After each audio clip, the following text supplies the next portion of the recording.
This week has been slower than usual. But we've had the time to go through a lot of the comment sessions. We've been able to comb out some very interesting questions that have been, pointed at the team, and then we'll try to provide some answers and try to get some discussions going with regards to that in this edition. But kicking it off, we can just go right into some of the topics we want to cover, especially looking through what's happening in the world of international football today, and how it impacts some of the club football that we should anticipate in the next week or thereabout, and entirely also having some moments to reflect across the seasons and talk specifically about some kind of players, their performance, the level of entertainment they bring to the footballing world, etc., etc. So just follow us through the journey today. If you're not a subscriber, don't forget to subscribe, like, share. If you enjoy the episode, of course, we always love your feedback. We always love your comments. Just like how we'll be dissecting a couple today. We expect you to leave more, and that in itself keeps the channel going. But getting right into it, first topic. It was Brazil, Uruguay. Two of the brilliant Brazilians. Some of them, so if you're Brazil, following us on, yeah. Brazil, So Brazil, Brazil, sorry, Colombia. Brazil, Colombia. I apologize. It was Brazil, Colombia. Sorry. And it was You can't interesting. separate. The You funny can't thing is separate that your. No, no, no, no, no, no. Allow me joke. Allow me joke. Allow me joke. Allow me joke. I know where You you're can't say headed. no, no. You can't separate you can't separate from Argentina and listen to Argentina because of Messi, right? Are you? Is that why you make that So the funny that thing is that co- this is one of the, in terms of me being torn with respect to my favorite teams. This will be one of the most interesting ones this week in a long time, because usually it's very easy pickings from me. I'm either flying the Argentine flag or I'm flying the Brazil flag, but this week it's yeah? going to be a bit tough when these two global footballing sensations lock horns for a chance to represent the continent in World Cup. So I see a lot of things. Messi being put out of that game due to injuries, Rafinha flying the flag. Um, I think it's just one of those days where I think I'll be more on the Brazilian side for this clash. But anyhow, to the topic, this Brazil seems to have evolved in the last couple of outings, and there've been some questions, and I kind of also want to hear what you think about it, Frank. Do you agree with the people who feel like this is Rafinha's Brazil as opposed to Vinicius' Brazil at the moment? What do you think? Well, okay. I'm not gonna. I'm gonna dance around the question a little bit. But I feel if we, no wait no no no because I feel if we have to answer the question between Rafinha or Vinicius Junior, who's the face of Brazilian football right now? I can only think that's a big indictment of where Brazilian football is right now, where a lot of people don't recognize because when you see that yellow Brazilian shirt with the white or blue shorts, you know what they represent. It's samba football, it's entertaining football, it's elastical, step overs. We've grown up and we've been accustomed to watching some of the very best footballers on the planet to represent that country. But it seems in recent years, well, since I believe Neymar was the last Brazilian superstar we've had, and since then there's been a vacuum of players trying to fill into that open space. I think Vinicius does not have the best of forms when he puts on that shirt. Rafinha has been hit and miss for a long time up until this season, and I believe a lot of Brazilians hope he can bring or channel his Barcelona form into the national team. But after those, if you move past those two players, we're looking at likes of Richarlison, who's a guy that has been No, number nine for a long time. I feel like there are other players before we get down the pecking order to Richarlison. I mean, there's Okay, okay. Rodrigo. Yeah, Let's I know. let's give Yeah, the yeah.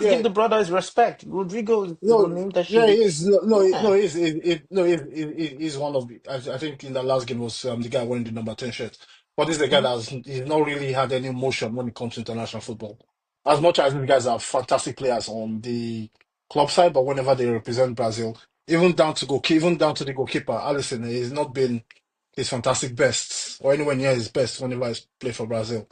And even guys like even the Arsenal centre back Gabriel Magalhaes has not been his best either for Brazil. So it's a very, I think Brazil right now they are just on the opposite end of what Argentina are going through right now, where they can't really establish the guys in that team. Because we know with Argentina over the last 3 to 4 years with their head coach Scaloni, he's found his team, he's found his guys, he's found his generals, and when you add Messi on top of that, you get a very successful team. We have guys like not really I think the brilliant thing where what Argentina have done is they've not really gone to the superstars or the big names or the guys leading their teams in club football. They've gone to guys like up until recently Rodrigo de Paul when he was all the way way back when he was in Indonesia, he broke into the Argentine team.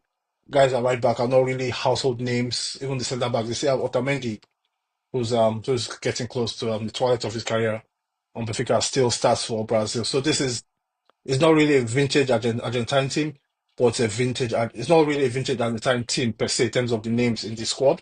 But when it comes to that team efforts, that coordination, that understanding in that system, or whatever system they put out, they have that relationships on the pitch. And we've seen it in the last 3 years. And that World Cup winning campaign, where they were not, I don't think Argentina went into that World Cup as favorites to win it. Even No, they didn't. and I feel it didn't help after they lost that first game was it against Saudi Arabia. Saudi Arabia, But that's this correct. but they somehow managed to find a way and again tournaments in big tournaments that's where you get big players step up and a lot of great players are born in international tournaments and I think one of them is a player we're going to talk about soon, Julian Alvarez. But back to Brazil, I just feel it's not because I caught that game. It's not. This is not the Brazil we grew up to watch. This is a very. I hate to say it, but the last few times I watched Brazil play, they remind me of one European team. They remind me of England, where they have all the superstars, they have all the guys that perform for club. But whenever they come to country, they just can't.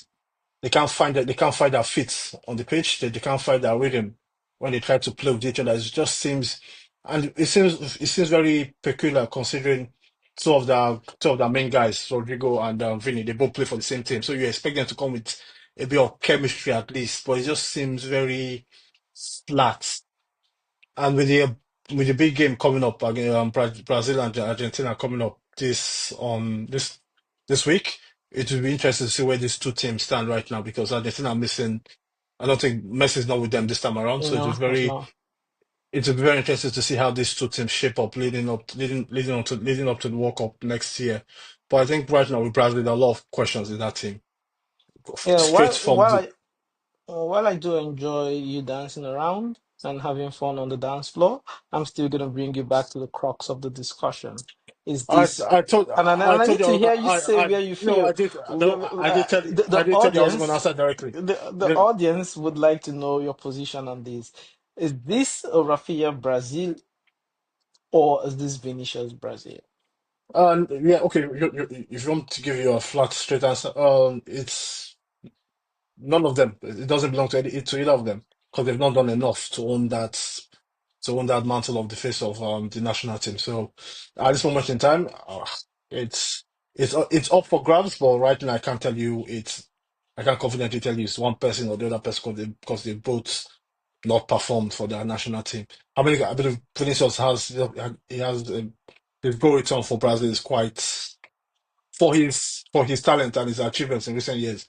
He has a very poor goal return for the national team. And again, Rafinha is a guy that's not he's never really been the starter in that team. He's emerging as one right now because he's in good form, but I don't think he's guys. He just and if you look at the lineup for the last game, it's there's some names there that you scratch your head and wonder that is this how far they're falling down the pecking order in world football. But then again, they always we'll Yeah, see. well, but when I think about in terms of their forward outlook, Well, what do you forward think, Joe? position. No, okay, but then again, I'll put the question to you because I know you have. I don't know if you're trying to drive because I don't know if our listeners caught our last episode. We had a very spicy discussion about about Rafinha. I don't know if you're trying to drive. No, I don't no. know if So, you're, so I don't know if you're trying to make a call back to that episode or no, you're trying to bring back no, something. absolutely, absolutely not. Why my love for Rafinha still remains profound, but I'm afraid I agree with you in your position as it being still up for Yeah. grabs. And despite being up for grabs, if I were to pick a slight favorite, I'll put Rafinha to be that slight favorite in terms of putting on those big shoes that the likes of Neymar and etc. has created a void for. But. Has he owned it? I would say not at the moment. Is he owning it? I think he's progressively doing that in comparison to Vinicius. And although this is where fact stats gets very funny because I did see the game and I maybe in the past 5 or 10 years that might not really be counted as an assist. It's just literally another pass. There was no brilliance to it. There was no creativity to it. It's just another pass, and then the shot has some deflection and ended up in the back of the net. But a very beautiful Mm, shot, right? And just very reminiscent to the assist that was accorded to Pedri against Atletico Madrid. It was just another pass to Rafinha, and Rafinha took the shot, and there was to Yamal. I apologize. Vinicius. Yamal Yeah. took the shot, and it ended up so.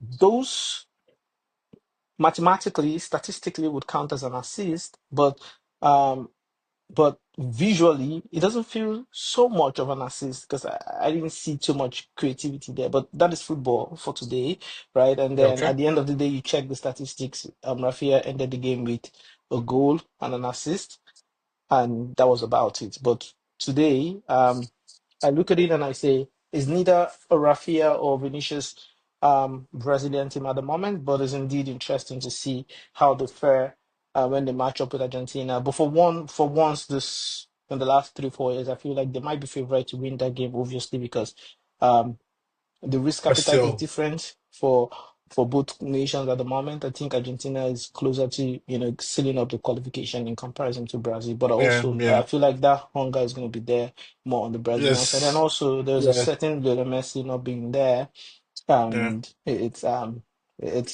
it's interesting, and I'll probably double click on this part of Messi not being there for Argentina when we go in to answer some of the other questions that have been poised at us for this episode. When we get there, I'll raise out that topic, but moving on from this conversation, so let us know, guys. Put your comment if you actually do feel this is a Rafinha Brazilian team, or if it's if it's still the Brazil team that looks out for Vinicius to lead them through this very challenging phase, and obviously hope that they make it to the World Cup. Now, speaking of Rafinha, this player would be involved in another game in a couple of days, just like most of the other Brazilian internationals. But his presence in the national team is going to be more of a debt to his club football. Because again, as some of you who might not already know, but Barcelona would be playing Osasuna in the Olympic Montjuic Stadium on the 27th of March, just 2 days after um, Argentina plays Brazil. The question is this. Rafinha involvement in that game obviously is very important, regardless of how we feel whether or not he's the leader of the Brazilian team. He has to play that game, and obviously, does this mean that he has to miss out on the Osasuna game? But, And he's not the only one. Okay.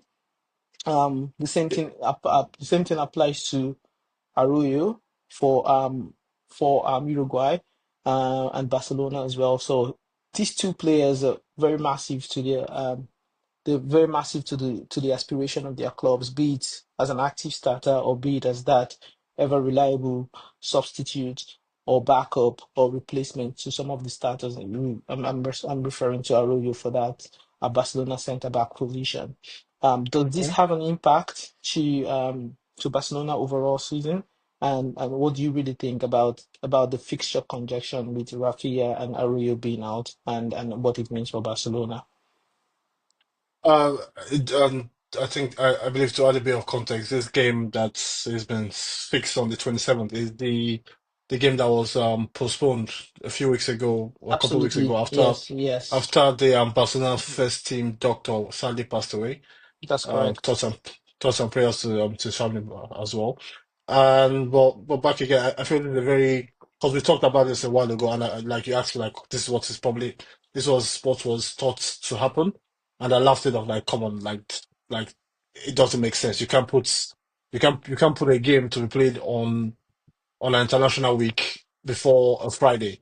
It's club football returns historically after international break on that Friday. But putting a game on a Thursday, which then affects the guys that are on the in South America playing a tough game, eventually rules them out of that game because I don't expect them to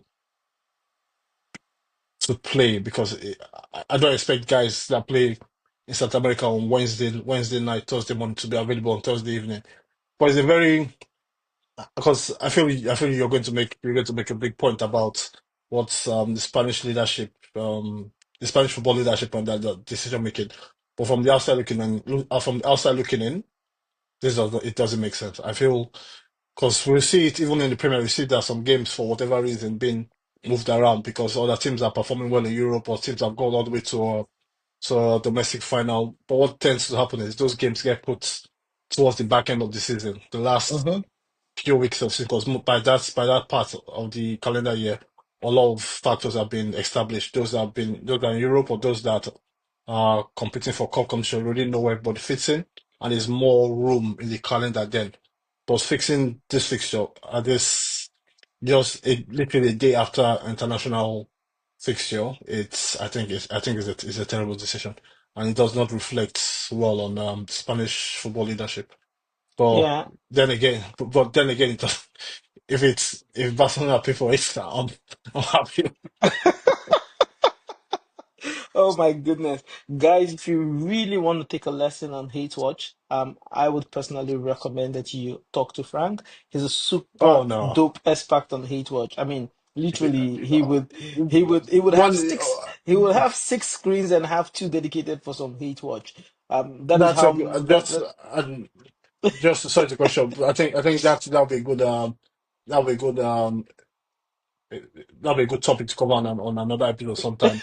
What's our favorite? What's in our favorite hate watch? I have my top five. I have my top five hate watch of the last 2 years. Last season, Barcelona Villarreal 5-3. That was successful. That oh was an man. amazing hit watch. Oh That game was man. fantastic. And Liverpool's last week before the international break, getting knocked out by Paris Saint-Germain and losing the cup final. Another fantastic week of hit watching. So Oh, you know well, I me, do have a, I do have a, I do have a few of my own, but obviously not as intense as yours. I think Real Madrid Lille, the hate watch was very historic. Because I and Frank used to be a part of a footballing community, and I got kicked out of that football community just because Real Madrid was losing to Lille and eventually lost the game, and I was gonna go there and put some comment, and then realized that I can't comment as. But anyways, yeah, that's a conversation for different edition. But I think I'll take you up on that one whenever we're ready. We'll put it there as yeah, a bonus conversation on hate watch. yeah. But to stay into the topic, I do believe that Rafi and Arroyo's absence would affect Barcelona's. But is it just Rafinha and Arroyo? Is there someone Yeah, else? no, those are the major. Well, Those are the well, main. okay. You know what? See, chat, guys, everything I said in the last 5 minutes, strike it out. So if no. So you see, you know what? Well, they should play because I believe by the guys that play in Europe, that match that probably are done by I think Tuesday. Mhm. So they have the veteran and some of the guys are already No, no, either but on but the but I'm- but I'm arriving at a point, right? The okay. the the Barca Osasuna game, right, in itself is singled out because again, like you rightly mentioned, the game that was originally postponed and tried to fit into a calendar. But this is where it gets spicy, okay? And if Barcelona feel hard done by this decision, Osasuna feels like it's competitive suicide because they have to play in 2 days. They literally play two league games in a span of 48 hours or so sooner. So Okay. I don't see how that favors Osasuna. I don't see how it favors Barcelona. And the both of them, although are competing for different kind of aspirations, but it's not the most competitive Well, environment. If you check that in relation to other people that they are contesting for a position with, right? And in all fairness, despite flying the Barcelona flag all day long, I even feel like this is more of a disservice to Osasuna. Now, if we carry that on, if we carry that on and look at why I feel like that particular game has a significant impact on Barcelona's title challenge to the league, if you guys listen to me for a little bit, you'll see. Barca would play Osasuna on the 27th of March, a Thursday, keep that in mind. And the yeah, Sunday, they they would play play Girona, Girona. and that is a Barcelona derby. You know what it is with derbies. Yeah. Then they go to they go to Madrid and they play Atletico Madrid the Wednesday, right? This is literally Yeah. this is literally 3 games in 6 days, right? And then right after that, they play Betis, inform Real Betis in Barcelona, right? Okay. So that's On the make Saturday, right? okay. April the 5th. And then they Yeah. play a Champions League game on the Wednesday, right? Against Yeah. Yeah. Borussia Dortmund. And obviously they go to Leganés, a stadium where they struggled. They go to Leganés, an opponent where they struggle to even beat at home. They go there and they're playing them with 3 days rest. This is also going on till the end of April. They play again the return leg in Sina Iduna Uh, Park on the 15th of April, and they play. I think 5 days after they go to Celta Vigo and they play La Liga again, and then they play okay. But Mallorca. So the point is this: Barca would be playing an average of 9 games in 22 days. However, you do the math, and that in but itself is yeah. ridiculous because you're looking at these are not fixtures where you say, hey, you know what, I bring in a squad player. Or these are not fixtures where you look at them and you say, um, you know what, we have certain things wrapped up in the bag, right? We can play, we don't have to play the starters. These are all games that decides where the trophy destination goes, right? These are games where you cannot pretty much cut a slack. You don't have a slack to cut. And it's not if it were the same thing for every team in the challenge, then I'll say why not? But it's not the case for everybody. So Yeah. And okay. Okay. Well. you Okay. have to put Okay. that into consideration as well. Okay. As And yeah. I something to just add to that as well. For the first 5 games that I mentioned, I think all of them are home except the one they go to Atletico Madrid. So Barca plays at home for the first 5 games. No, for 4 out of the first 5 games, right? But still, I mean, these players still have to put in 90 minutes or more, depending on where the direction goes, and it's still going to be a lot of okay. football. Okay. Okay. As yeah.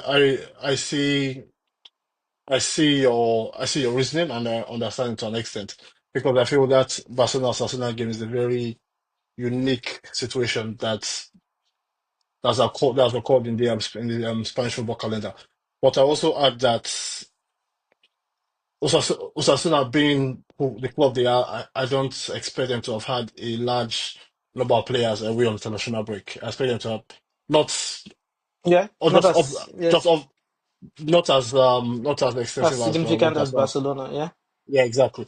So on the Osasuna front, it just shows it's just part of the calendar where most teams, especially teams that play in the Europa League and Conference League, they play on Thursdays and they then play again on Sundays. That's the routine. Then you play Mm-hmm. on that Sunday. Then they don't have a game in midweek because they're not in the cup. But Barcelona do because they're in the cup game against Atletico Madrid. But all Mm-hmm. in all, this is what it takes to be a successful team because you're talking about Barcelona having a chance at winning the treble. This is what it takes. Playing, you have to play the games you have to be in it to win it. And this is the price you pay for being a very good team. Unfortunately, can a question be made for the Spanish football trying to help their teams in European competitions? Because I see especially in the Dutch league, they have the situation where it's a team that's in the knockouts of the Champions League. Every now and then they don't have a weekend fixture in the week leading up to the Champions Mm-hmm. League game to help them out in Europe. But in this landscape of Spanish football, how far can it go? Because you have Barcelona and Real Madrid that are more often than not, they're head to head in the league fighting for the title. And also most years they are in the Champions League at the same time, trying to win it as well. So you can't make those provisions for both teams. But again with Barcelona's situation, I get the Osasuna problem, but sometimes I guess it is what it is. You just have to. And if it's two players missing or potentially missing the game, I still expect Barcelona to be able to dispatch Osasuna. Yeah, no, so for me, the challenge goes beyond dispatching Osasuna. Barcelona might well and truly defeat Osasuna and even Yeah, defeat Girona, right? But it's the accumulation of the lack of recovery time for these players that I'm concerned that's about, true. right? That's Because true. these players wouldn't have enough time for the body to rest and recover from the intensity that comes with the way Barcelona play. Like if this were a Pep Barcelona where you probably put some intensity in the first 30 minutes, get a couple of goals, and then you see out the game with like by tiring your opponent is a different thing. Hansi Flick's style of play demands concentration and intensity for the Intensity entire 90 from minutes, 90 minutes. as you Yeah. can see with Atletico Madrid's game. And how they quickly turned a 4-2 lead into a 4-4 draw, right? If you have that lapse in concentration, your opponents will hurt you. Now, and also for the Osasuna's part of it, when you mentioned rightfully so, they might not have as much players travel for international duties, right? That means they probably might have a couple of days in advance to prepare for the two games that they would have. But importantly, after those two games, they'll have a week rest, something that Barcelona wouldn't have. However, Which is because they are trying to win, or they are still in the cup. They're still in the running for a cup title at the end of the season. So absolutely. again, Absolutely, but which I don't feel like the players' recovery time should be something that should be compromised as a result for club ambition. yeah, That's how I look at it. Because again, there is a but committee that is set out to is actively look out that for players' welfare, and they're not looking at it okay? like from a footballing consumer's point of view. This is excitement. Like you and I started today talking about the lack of club football and its contrast to a week where we have international football. Nothing against the national team, but it just means that there's significantly less excitement, right? At least, especially when we're not like it's a different thing if it's a competition going on like a tournament or something like that. We would have said okay, but this Euro League and qualifiers and all Nations of those League kind of and things is just World Cup qualifiers. Nations League. Yeah, it's not the same. It's not the same caliber of entertainment that we want to see there. But I still feel like, yes, there might be a need for you to dig a little bit deeper when you go further in all of this competition, as opposed to, I think there's a need to strike a balance to digging deeper and thinking about the player's recovery. That in itself could be a And leading factor to why you see more yeah, often than not and big players get injured. yeah, and again, I'd like to bring it to this conversation two topics that were brought into conversation the last week or so, and that's Ancelotti after the game I think against Villarreal, Yep. just the weekend before international, Mm-hmm. basically last weekend. He said that well, I'm not paraphrasing, but what he was essentially saying is that next time they had to play a game with that short amount of turnover Yeah. from one game to the other, they might not turn up for that game because It, yeah. it's a hard task on the players and on the coaching staff to have games play in Europe, play 120 minutes. Because just play in Europe on the Wednesday, they have the fixture on the Saturday early in the day against Mm-hmm. a Villarreal team that have not played all week. And then it was basically proposing that Spanish football or the Football Federation should do more and make allowances that give players that essential amount of rest because it's been study showed that the adequate amount of rest between games should be 72 hours. That's Yeah. 3 days. And any game under anything below 72 hours, players are in massive risk of Mm-hmm. hurting themselves, and not just the health of players. I feel the quality of these games are being affected by the workload these players are having to having Hmm. to carry out both domestically and for the international football. Because I watched a few of the international games this past few days, and what stood up was the not I won't say lack of effort because obviously they're trying to win that represent their countries, but the you could see in even between the players how they played, how they went about executing what they do on the pitch. You could see they didn't really have time to. They don't have time to prepare. They don't have time to rest. They don't have time to Yeah, understand the tactical nous you're trying to implement in those things. And you see the intensities in those games are very flat. Because I watched the Italy Germany game, and you see it was a good match, but it wasn't the best match, but it was okay. But the intensity in that game wasn't there because some of the best players available to both sides were not also there because some of them had to either pull out with injuries or miss out or they're being rested and whatnot. So it's a very tricky situation because I feel at the end of the day, what we as football fans we want good football matches. I feel that's fair to say. And hmm, how do we get there? Do we get is the product getting stepped on because there are too many games and players are not having the adequate rest to perform well in those games? That's why, like you see international football, you don't see a lot of pressing international football because basically a lot of these players genuinely cannot run when it comes to play. And even those that turn up on the pitch, can you say with full certainty that they're there to they're not worrying about their their club ambitions where they are you don't see them push over the line because they know it's club football is getting towards the business end. A lot of yeah. titles, a lot of cups will be decided in the next Next eight month, weeks. actually, yeah. Next, So next month. Mm. so it's again I feel because you can propose or we can brainstorm different ideas that can help this situation. I feel for me the logic should just be simple. You have an international calendar and a club calendar. You separate those two. So when you're playing if it takes a month or two to play international football, the World Cup qualifiers, all those things, you have a month or you have a month or month and a half. You have that window. You call the Hmm. players in to call up. You have that time. You leave it open. If a player, you can rotate players in and out throughout that month. You get that done, then you go back to club. Then you focus on club. You can't have this because I This find it very 2 weeks strange because distractions 3 times in a and season. I just rather say, you know it's what, take a for pause. Yeah, 3 to 4 yeah. times. I think I'm starting to I lose think it's count for these days. Yeah, I think it's for I'd rather and they say, you know what, we take this whole month or month and a half off the season and go do whatever international business that needs to be done. And when players return, they return. Like this is really chaotic for both the players, for both and supporters, and even for the clubs. Because most times these players return back with niggling injuries or even lasting injuries because of change of routines, change of expectations, change of exactly environment, the even research the is all there. excessive, Yeah, yes, the excessive travel as well could be a situation of jet lag. And speaking of excessive travel, I heard that majority of players in the top three La Liga team are looking to get on a private jet together and return from international yeah, duties together on, I think, on Tuesday night or something yeah. like that.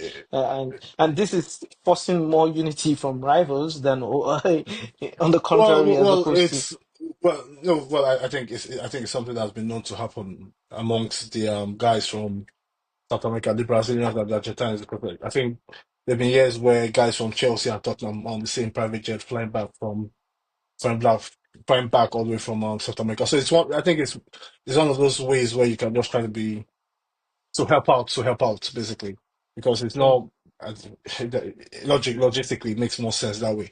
But I think there's a bigger conversation for change of the footballing schedule because end of the day the product is not good, and if it's not good, it's not exciting, and if it's not exciting, people are not engaging in it. Like you said, like we're recording on a Saturday evening where we both are, and there's no we can only do this because we know that there's nothing to look forward to footballing wise this evening. That's why we've made time out to come on to discuss a few topics. But again, it's because my biggest fear in this, and it's not just relating to football. I feel across every aspect of entertainment these days, it seems the quality of it is at the bottom of people's minds. It yes. seems that there's a lot more about okay, the money that can be made with more games. because that's why there are more games because of federations get more money, clubs, countries get more money. Well, it's true. I know. And end of the day, the players suffer for it. Though I know they are well paid, but at the same time, you still need to prepare and you still need to recover adequately enough to perform on the pitch. And I feel it's only a matter of time. But I feel we are generally at a breaking point where something has to be done about this because it's getting to a point where no, well, no, forget getting. It's already at the point where it can't carry on like this Yeah, because I you see, know. it's very and of course, my fear is in the next World Cup cycle, next World Cup cycles, we see a lot of players starting to get, or a lot of players retiring a bit early, a bit from international football or for domestic football or from the whole thing entirely because the workload is just too much. And it's not Absolutely. I just know. because and I know that there are a lot of people that go, yeah, they earn a lot of money. That's true, they earn a lot of money, but But some of them don't even earn a penny when they represent their nation. Some of them have yeah, voluntarily, that's given the proceedings of their earnings out for some charity work or anything thereabout yeah, when representing their but country. even So, if but that shouldn't mean that they compromise on the quality and the substance yeah, when they go out and I, they're flying on their national team's colors. So, well, I think to sum it up, and I agree with you. Well, if FIFA and if UEFA and if every other leading body that can make a decision. From a fan's perspective, I think, I mean, there was little value selling a product that is not at its best. it's So, yeah, and it's we should look into that because right now, another statistics people have started to track, is how many injuries players return with when they come back from international football. Which club has the most player come back with international with injuries from international duties? And this is something no, that yeah, we because shouldn't necessarily be too entangled with, but it's the reality of today's football, and it needs to change.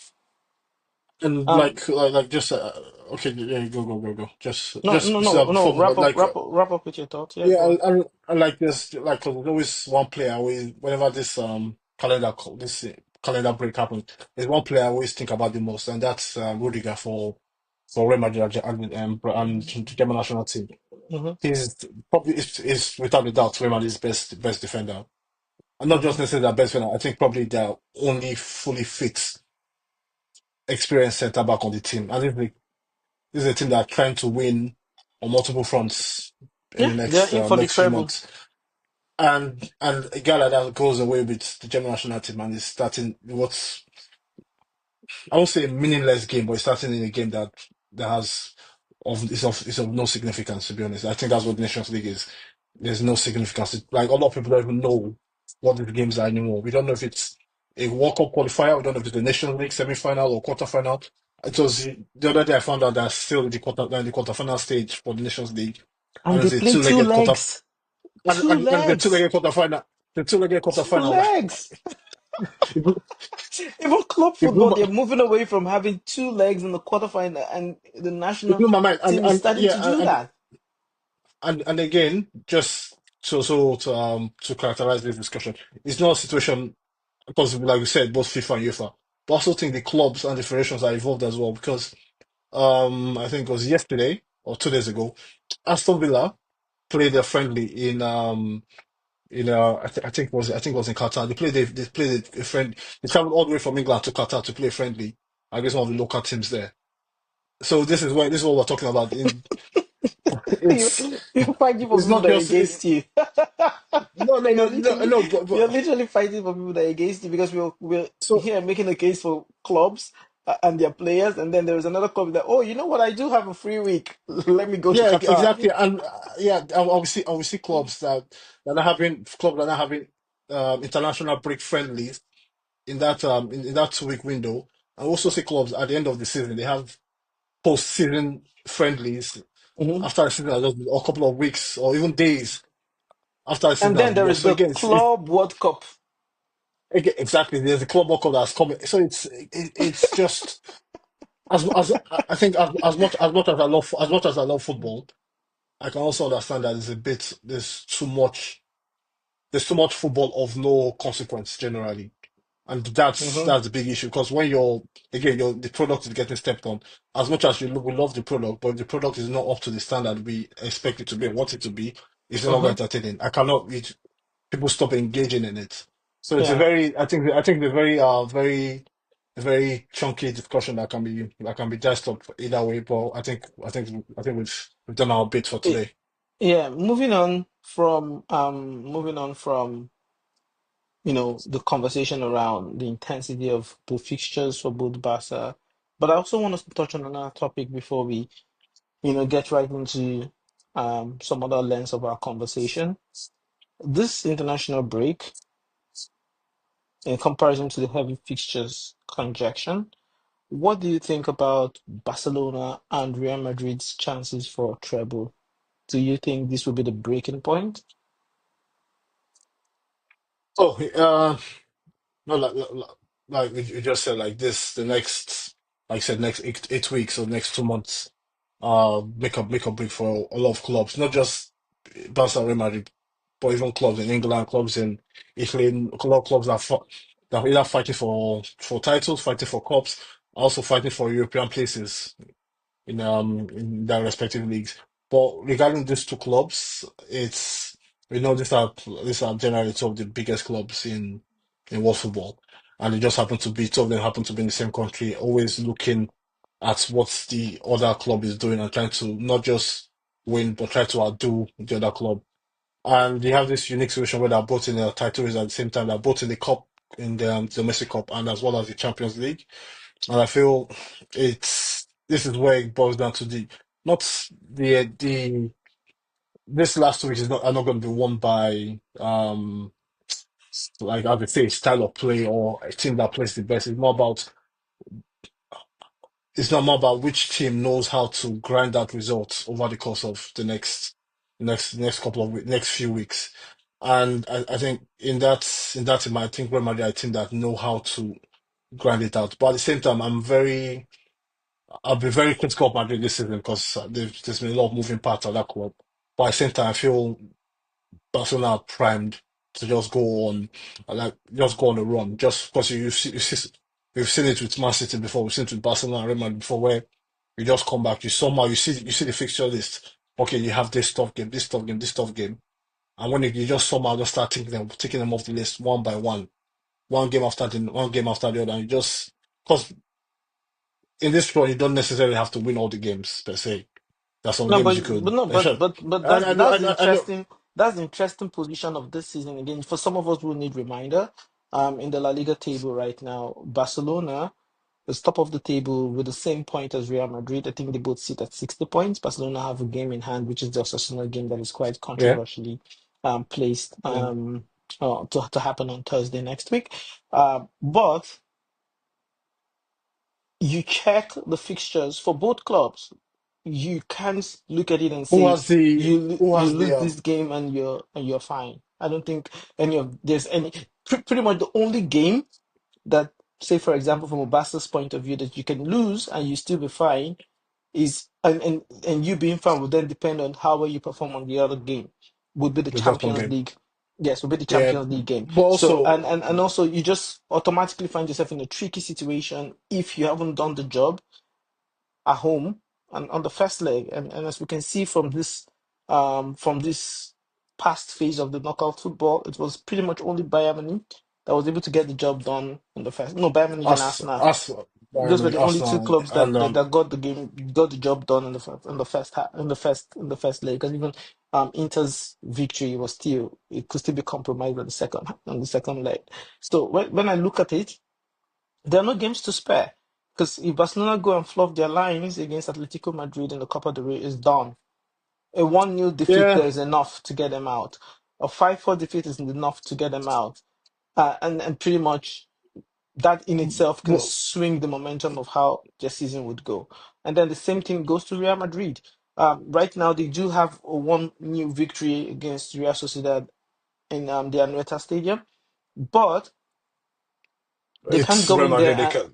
they can't go in Yeah. there in Bernabeu and say, you know what, we rest Vini, we rest Mbappe, we rest a whole lot of players, and we think we'll get this done. There's really no that there's not none of those games. And then in the Champions League, they've got Arsenal, which would always try to stay alive across both legs. So they have to go in there and put their best foot. I mean, like in the days of Pep, right? In the days of the Pep Barcelona, you can argue that maybe at this phase, right, you see more of the Christian Taylors, you see more of the Kanyaka. They're good Yeah, players, but at that time, maybe the league there's a 9 point gap, there's a 12 points yeah, gap, there's true. something of that There's a sort. sig- Yeah, but now it's not the case. You can't. And remember, people are quick to forget. Atletico is just somewhere, just hovering and waiting for somebody to slip up. They're not done and dusted. There is a 4 point gap between them and I think Barcelona. they There is a are. game in hand, but it's I not think done they and are. dusted.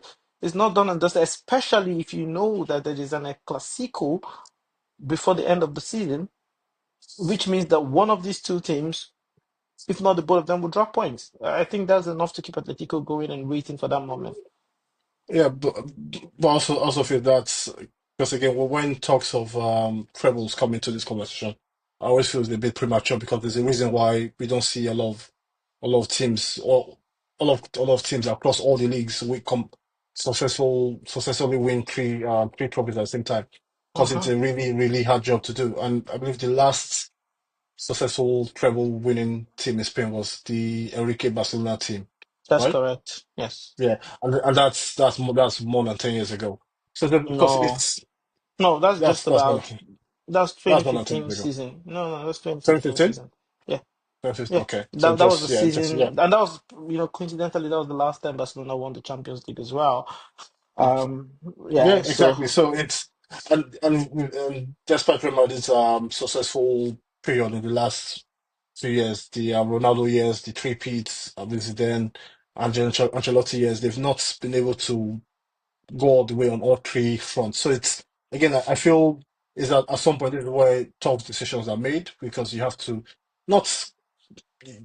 I feel or I believe they should be a lot of clubs, even though it might not be said out loud, but they have an order to what they are trying to pursue. And that's I feel for Barca right now, I think is the domestic title.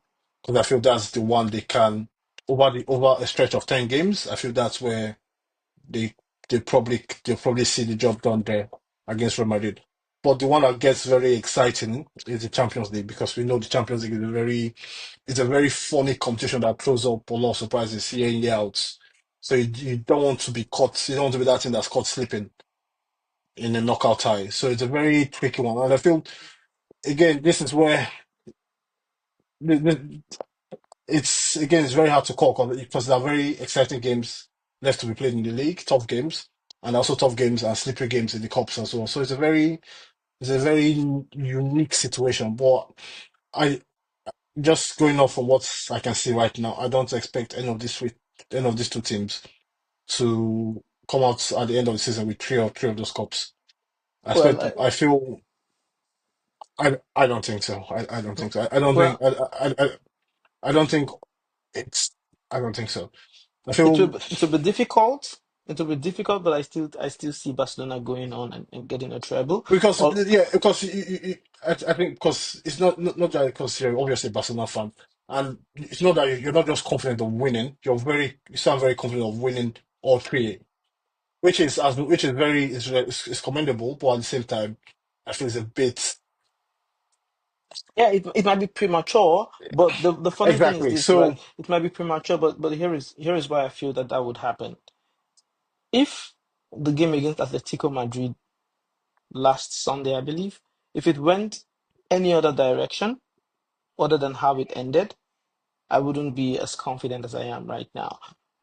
But yeah, the thing is okay, this, right? Why I feel this level of confidence for Barcelona is that Atletico Madrid comes in right after the international break, right? Sometimes the best way to get out of a defeat is to play a game almost immediately and get yourself back on track. yeah, But yeah, now that's there, true. there That's is true. there's another week and a half or probably almost 2 weeks to simmer through that defeat, right? And you're not even simmering through it as a team together. You guys are all dispatched doing different things, and then you come back in such a short period of time and you go at it again. So, regardless of the outcome of their league game, and I don't clearly remember who they play, but I don't think it's I don't think it's a very Mm, tricky feature who they play in the league.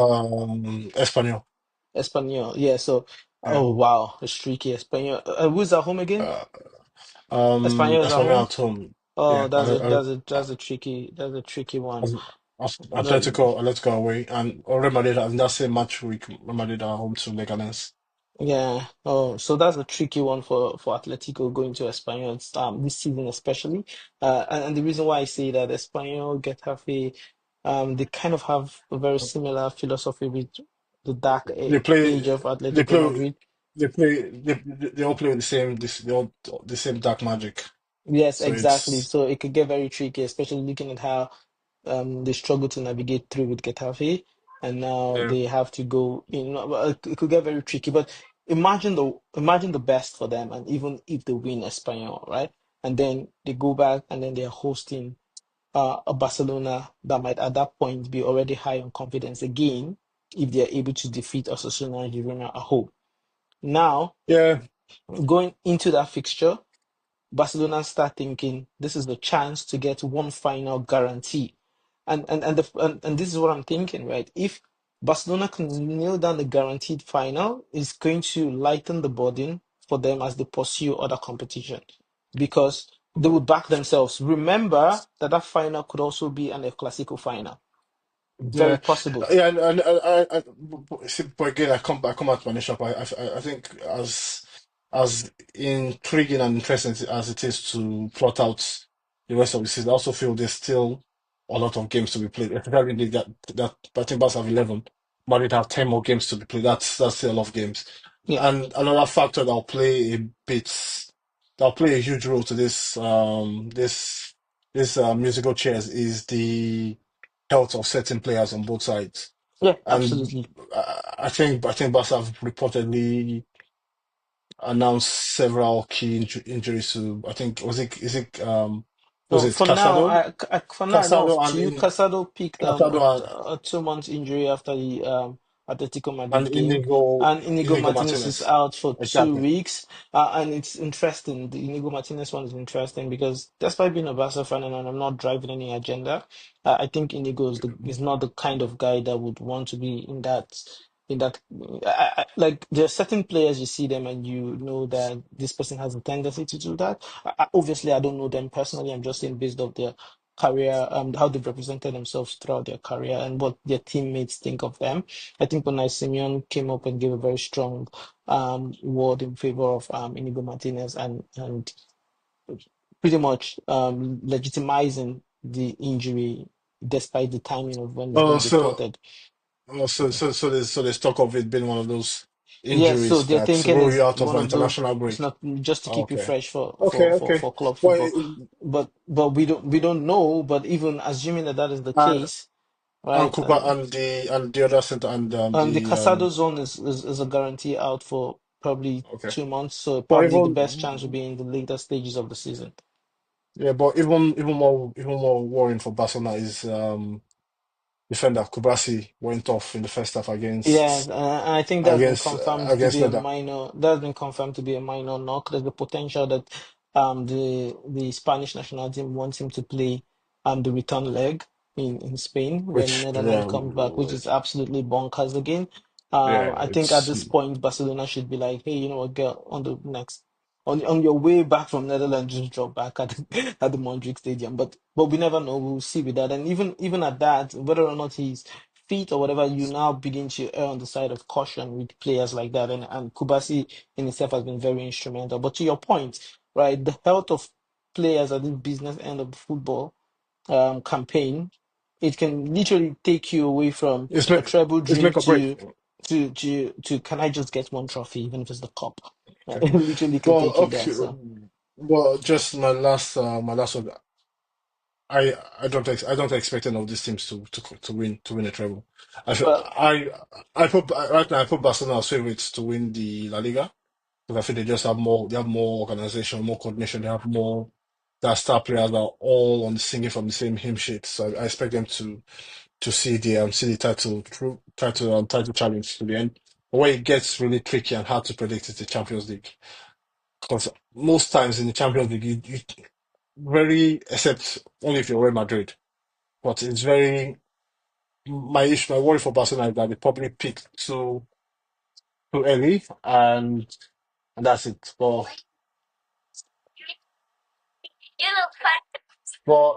I think let's move on to the next topic. I just got a visitor here.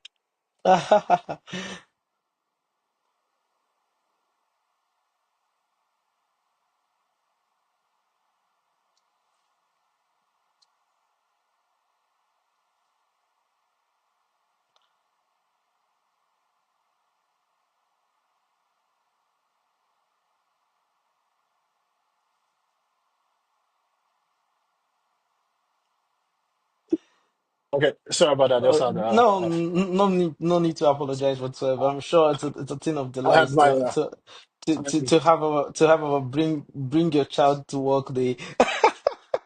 I had my projects. My project Florian James just came to came to check on me. So yeah. But Well, again, anyways, good. wrapping that up. I just want to leave this. I just want to leave this out there for our viewers. In our side conversation, Frank and I have a bet that if Barcelona end up with a treble, okay, I am Yeah. getting all three Barcelona jerseys, okay, all three authentic Nike Camp Well, Nou authentic is endorsed. down to authentication is down to subjectivity. So And this is me playing it nice. I didn't ask for an autographed jersey. I asked for just well, no, well, if you did, you're not getting it. Don't know what to So tell yeah, you. but just in the fate of in his words, he wants that to be a commendation of my belief for Barcelona I if it have does go through. and I have one word reply to this to verify this bet. China, Well, time will tell. Well, China, again, I would be if we do get there, whatever the quality of that is, I would be China, unpacking it here in one of our next sessions, probably discussing the yeah, recap of the season. I'll unpack it that you guys can see the quality for yourself. shout You can out, appreciate shout the out my effort. friends, shout out my friends in China and Thailand. I'm sure if any, if anybody has one of those connects, kindly put it down and put it down in the chat or on the comments. So Anyways, on that light note, we move on to a more juicy topic. And I really want to hear what you guys think about this. We think of international football, we think of club football, we think of players that we enjoy to watch. And I think that there is this guy that a lot of people might have snoozed on. And I want us to literally have this moment to appreciate or criticize it, depending on how you see it. So with Julian Alvarez, the Argentine number nine, the yeah, prestigious striker for Atletico Madrid, do you think he's World getting the Cup winning, credit? World Cup winning Julian Alvarez, Premier League, literally serial winner. He's won everything that he's competed for. Um, yeah. and my question is he getting the credit that he deserves? Even in an ugly um and even an ugly outing for Atletico Madrid where I don't think they played badly, they just didn't get the results that they desired. But he left his mark on that game. And if you want to think of it as the Real Madrid game, you're correct. If you think about it as the Barcelona game, you're equally correct. And that just goes on to tell you the credibility of his goal scoring prowess and his ability to impact the game. Even yesterday against Uruguay, he still provided the assist for the winning goal for Argentina. And I'm saying Yeah, right now, Frank, let me know your take on Julian Alvarez as a footballer and whether or not you it, think he should be getting the Ballon d'Or shout this season. again, or just let's nip every talk of Ballon d'Or right now. Just you know what? Any talk It's of Ballon it's d'Or it's is forbidden. it's It's no forbidden. Ballon d'Or is an It's icon that forbidden on this. represents it's an It's forbidden on iconic this channel. award that represents the It's best for player. Go yeah, with it. but let's keep 100. Julian Alvarez is not winning the Ballon d'Or, so that's not done.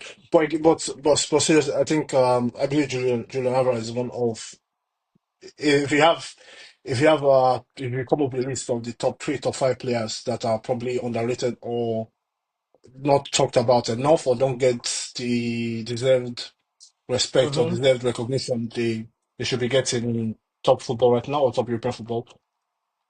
I think Julian Alvarez is probably top five or top three right now. But this is not just a guy that was at Man City being a backup striker to Erling Haaland. This is a guy that played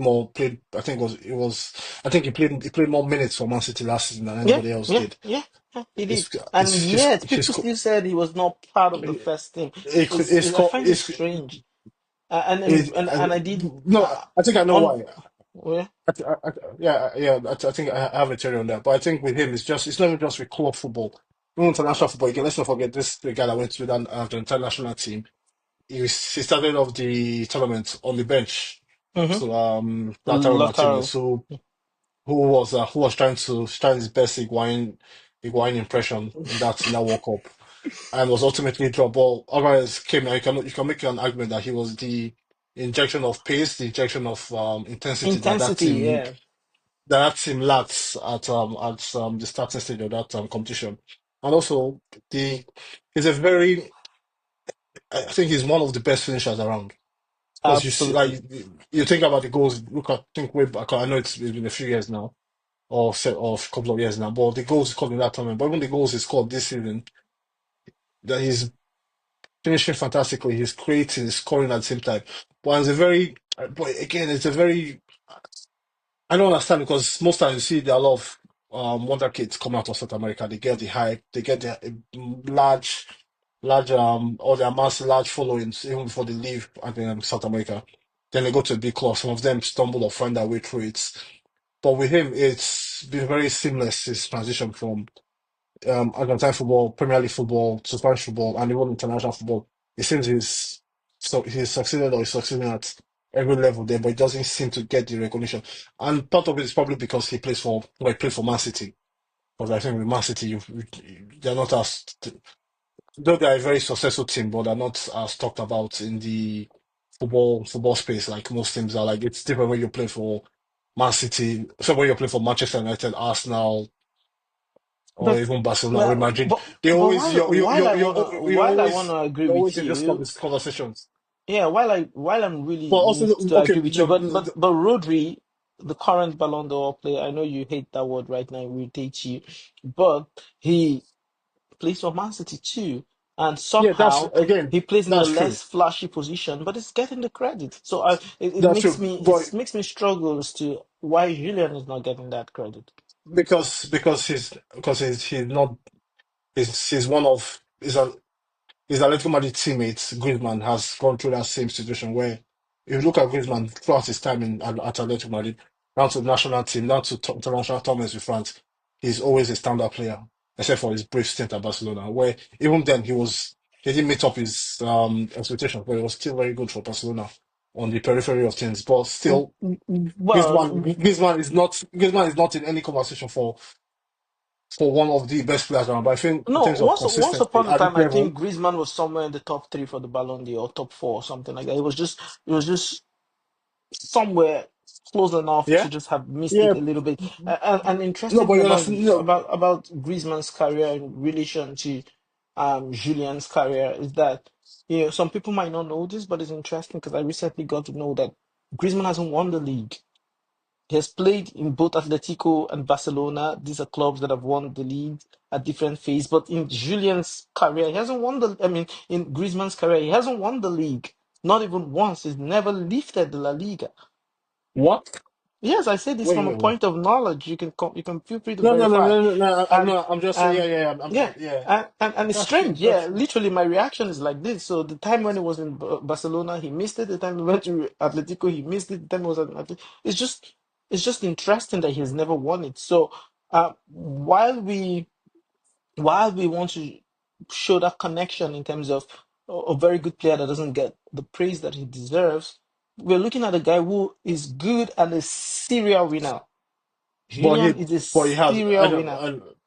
But it's also with Griezmann is also in that unique category of World Cup winners where he's won it with France. But again, like I understand the point you make, and but with Griezmann, it's not just his what he's won or what he's not won, but his consistency at that club, especially at Real Madrid Yes, and yes. national team, has Atletico been Madrid. instrumental to whatever they've pride or whatever they've won, because also I think he's won the Europa League a few years ago. But I Yeah, think again is I think Griezmann has been, if not probably the one of the best players in Spanish football for the last 10 years. yeah, Obviously excluding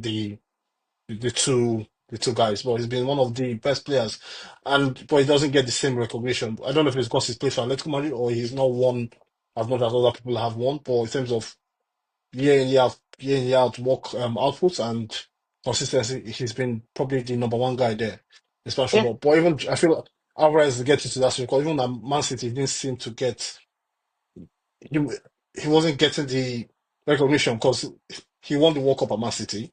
He won the champ. I think he did win the Champions League at Man City. Yes, he did. He did. That's what I'm saying. He won the Yeah. Champions League in his So first he, season. Yeah, he did.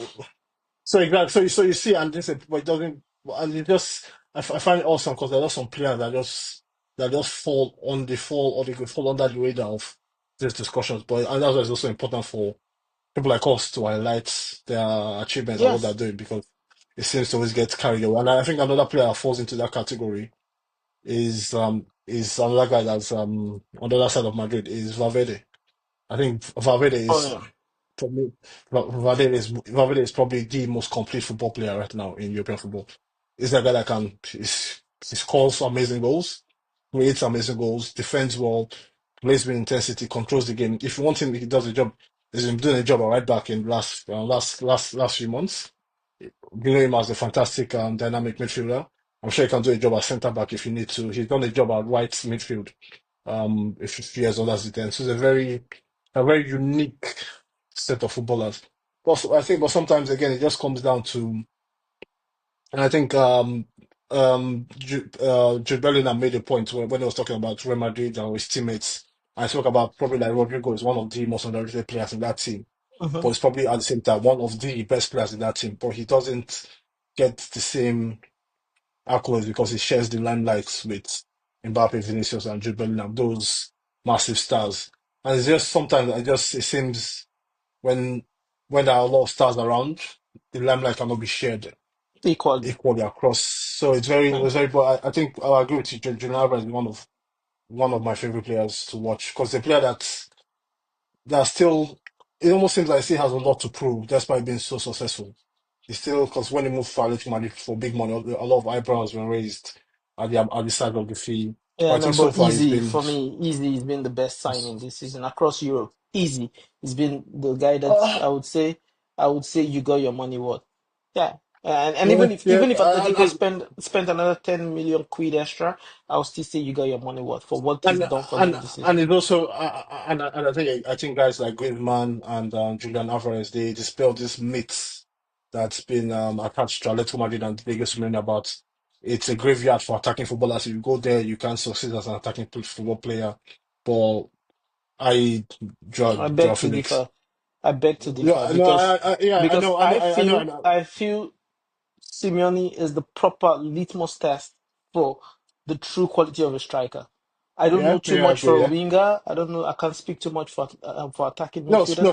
no, But for a strikers, striker, he is the ultimate litmus test. If you can do a good job as a striker in Simeone's team, you're good as Yeah, anywhere you go.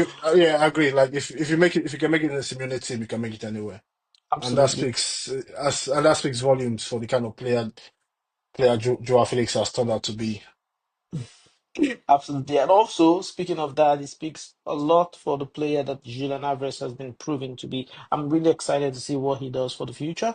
And then let's just segue and answer two of the most asked questions from our viewers.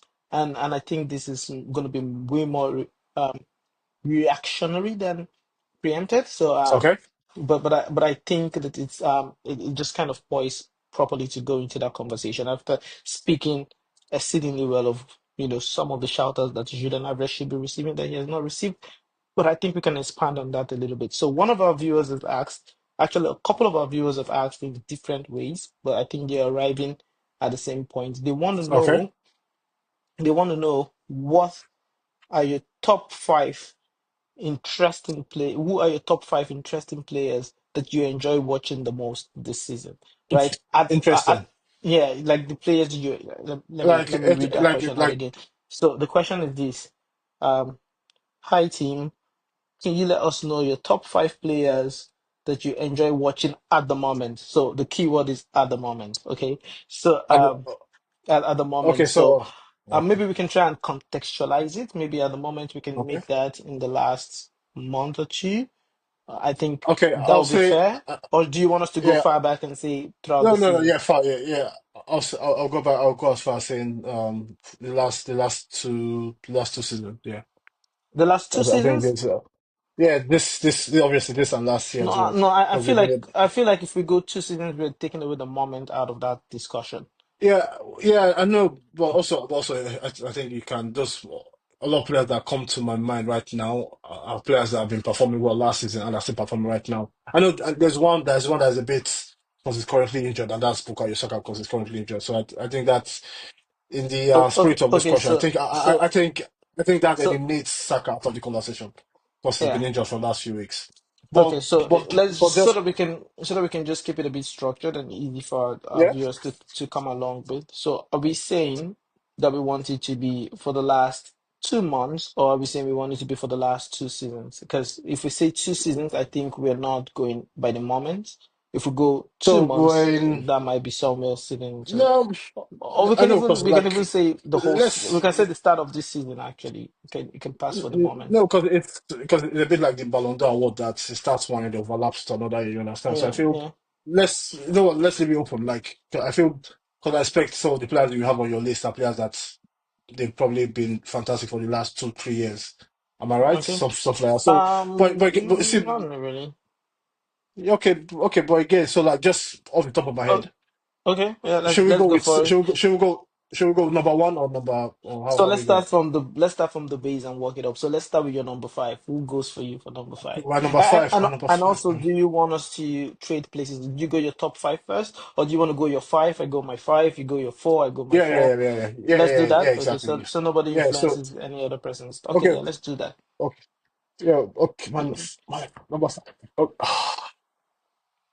okay, I think the top two are guaranteed, but the third, fourth, and fifth are very fluid. So I think number five would be Alexander Isak. He's been Isak, yeah, Ooh, massive Newcastle's Isak. I think that's the mm, guy that, especially this season and some parts last year, but I think this season has been his magnum opus as a world renowned striker, where he's finally put all the pieces together. We see how influential he's been for Man City, currently the best striker in the Premier League in my books, and the mhm, consistency and not just the goal scoring, but how he flows in attack. You see a lot of strikers these days, or most strikers are very static in terms of you see them in the box or either dropping the ball. This is a guy that he covers all bases. You can see him dropping to the flanks, dropping to the middle, but he also has that traditional presence of a number nine in the box, and the way he finishes, and he has a very nice or aesthetically pleasing goal celebration right now. So I think Isaac is my number five right now. yeah. Well, I can imagine that part of the reasons that he made it to your list was he made your hate watch week very, a crown. It was the crown jewel of your hate watch. yeah. That was it. That goal in that final against Liverpool put him on this list. Okay, perfect. All right. So for my number five, actually is the most tricky one of the lot because I had to for this one go through an elimination way. Maybe I'll just walk you guys through it and then tell you how I arrived to number five. So Yeah. it was really tightly contested between Mo Salah, Mamouche, yeah, Mo Salah, Mamouche, and Lookman. It was like Oh yeah. it was Okay. Okay. tightly, it was, I had to choose one, and then I ultimately An went for African affair. Lookman. I went for Yeah. Lookman. Yeah. And funny enough, Yeah. like coincidentally, now that you mentioned, it just looks like I was going for brothers in the continent with Lookman, Mushman, Mamouche, and Musala. But really, But we like that. that wasn't what I Yeah. was Yeah. thinking. No. But I think No. it's based No. off credit. Yeah. I went for Lookman because again, that performance against Real Madrid this season. despite not even, Yeah. winning the game. That was like, hey, you know what? Yeah. Whatever assumption you had last season, and you think it's just a one-time thing. No, no, no. Actually, I have the quality and I have the pedigree to show that quality when I can. Obviously, it made my hate watch a bit more entertaining, but still not the result that I wanted. But Not fruitful. well, not the result that I wanted. But I was looking right there and I'm like, hey, there are a lot of clubs that are struggling with a proper left winger. That is the guy. That is the guy that's going to be up for grabs in the transfer market. He's probably going to be sitting somewhere less than 40 or 50 million euros. That is a guy that can come in and do a job 2 seasons, 3 seasons, and then you buy the time to get a long-term replacement if you have to. But Lookman is everything. He's been brilliant. And another thing that made me put him on this list is something that happened off the pitch, his reaction So to the comments from his coach. I think that was excellent PR. I think that it's also good to see that, brothers from the continent, brothers that share the same pigmentation of skin, brothers that share the same background, can actually black. articulate, they can actually articulate their their Yeah. points without, putting a lot of negative And buzz to and the uh, guest station. and and also to add, it's not just football. It's also a player that has consistently done the work. Like he has the body of work, and he has that leverage that now that he's whatever what he's achieved at Atlanta.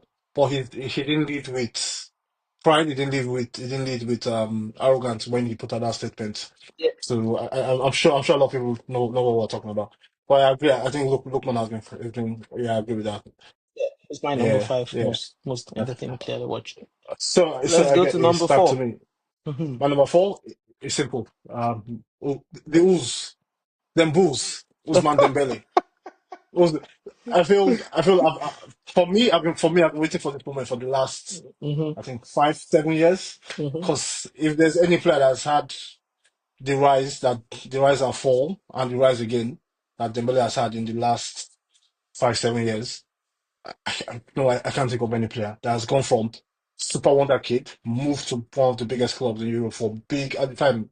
I think Yeah, that was and it what was a Barcelona's transfer record. Yeah, it was a for transfer Barcelona. They record. go there, you have the chance to play with Messi, play with guys like that, but you just can't find your way on and off the pitch. Then you stumble for club and country at the same time. Yeah, it was. I think the probably the lowest point of his career at this point was getting subbed in the World Cup final in the first half after a terrible showing from France on that night. Yeah, did he? I Yeah, think he did. yes, yes, he got Yeah, subbed. Yeah, he didn't yeah, come. He didn't yeah, come out after the first half. yeah. But to see a guy that's then gone back to France with one of the toughest managers that you can play under, Enrique. And it seems the absence or the Mbappe's departure has finally gotten the guy to finally mature and show the football player that I expect him to be. Because I remember way back when I said it then, and I'll still say it now. But when these two guys were coming out from French football, Dembele and Mbappe, Killian. I always loved Dembele more because I felt personally he was the better player between the two. And I know his career has gone on to show has gone different ways, but I feel right now I'm happy we can see the player I saw then that's finally manifesting his talent. And especially this year, this calendar year 2025, his goal scoring, his creativity, his flair, his attacking flair, and also his work rates. One of the attributes that has been lacking in his game so far is finally showing. So I think Dembele has been top for me, number four. And And for me, I quick, think go on. Sorry. yeah. No, go. No, it's just Sorry, I'll keep it coincidentally, short. right? Coincidentally, he was my number four. Actually, at the Okay. time when I drafted, Yeah. I had him as number three, right? And then another player came to mind, and then he moved to number four by just a margin. And the reason why I have him as number four is as much as I didn't like the way he transitioned out of Barcelona, Yeah. and how he conducted himself in terms of handling negotiation, because there was an historic trend there, right? Even with Borussia Dortmund, how he left, etc., etc. So he probably doesn't know the values of goodbyes, but those are all off the field issues. But watching him this season in recent time, and I'm not just saying this season, I'm just narrowing it down since the turn of the year, 2025, Yeah. and I look at Ousmane Dembele and I'm like, this is arguably one of the best or the better players, although it's over a short period of time, January to date, but he's Is it been for me? Is elite. it for me? For me, it's enough. Ballon d'Or. Ballon d'Or. It's electric. It's beautiful Yeah. to watch, and Okay.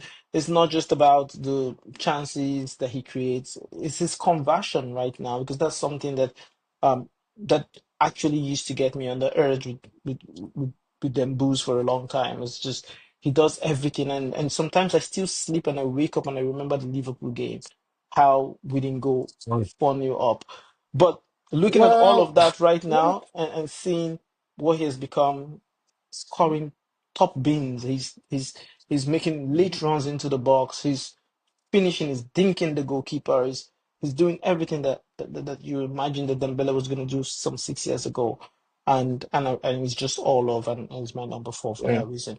yeah. Moving on to And number three. yeah, and just before I call out my number three, also I like to add the importance of or the perception of player development. That a player's journey never a linear journey.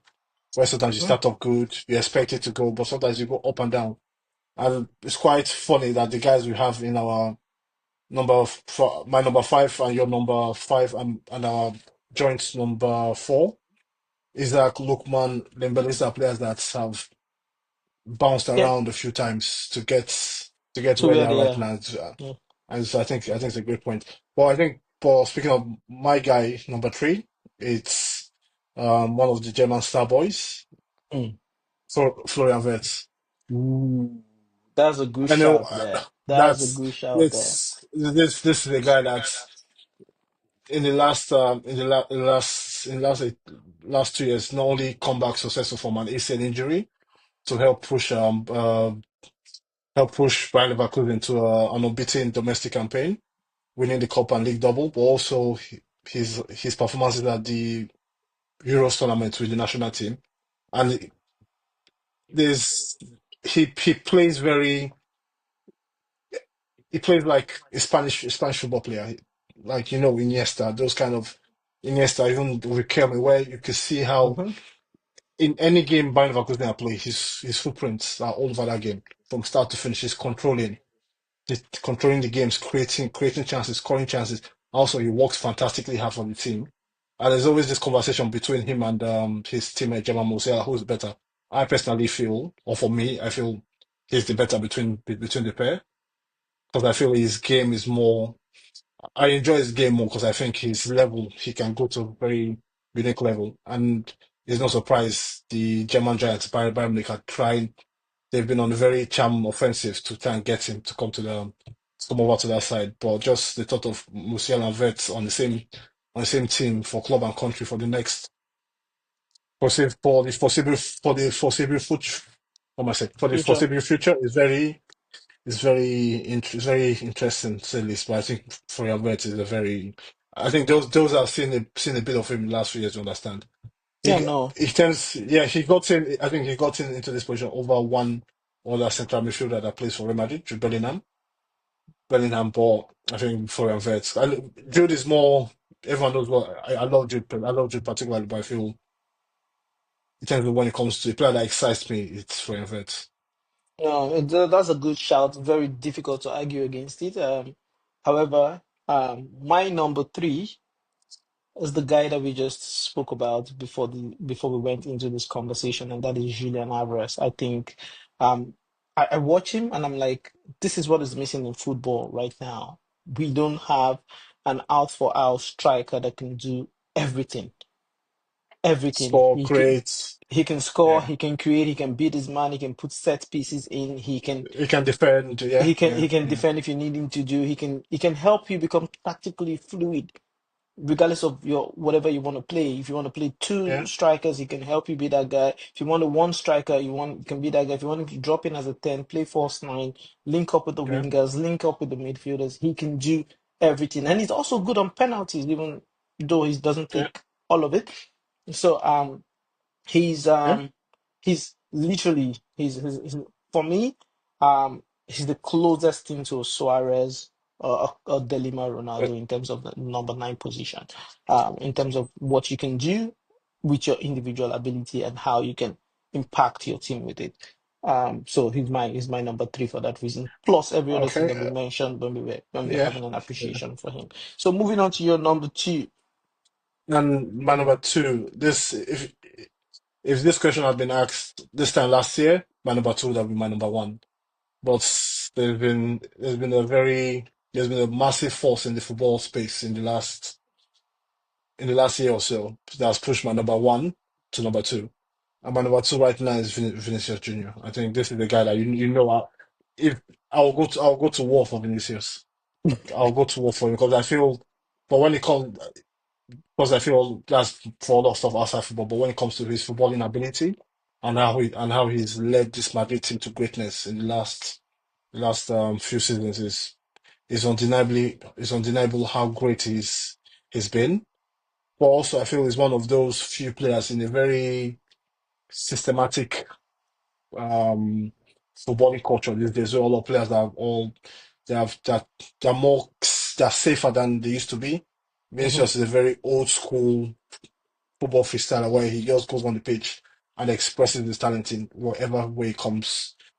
And unlike most flair players of the past, but he has this intensity, this like you see, like when you watch him, you see it's like on like a wildfire just unleashed on the pitch, on his on when he's at his best, especially the Man City games where you always see him on the counter attack when he gets the ball, how he's able to go past defenders, and also his finishing is very good, particularly in the big games. He's a player that I love so much, and I wish to see in the Premier League at some point.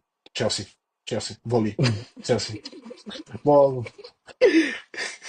Well, Madrid is not a selling club, but if you go in there with the right vibes, you never know. That's You never know. I, I, You never know. I think Um, yeah. yeah, you have a I fair think chance. I yeah. think of the Madrid superstars right now with the right For me, it's number one. prospect. For me, it's number one. Yeah, for the Madrid For me, it's number superstars one. right now with the right prospect, I think he's one of those that you can turn heads if you have to turn heads. Yeah. But yeah, I do appreciate the And shout out and from.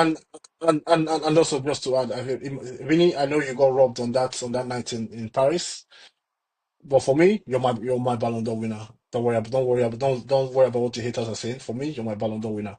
So Great shout out. Tag Vinny in this comment section and let him know what Franks think of him. However, he the doesn't need it. vote, He the doesn't vote need is the it. vote. So I go on to the I don't second for I don't me. care. My Yeah. number two, and number two for me defines the word moment for me, and it is Pedri.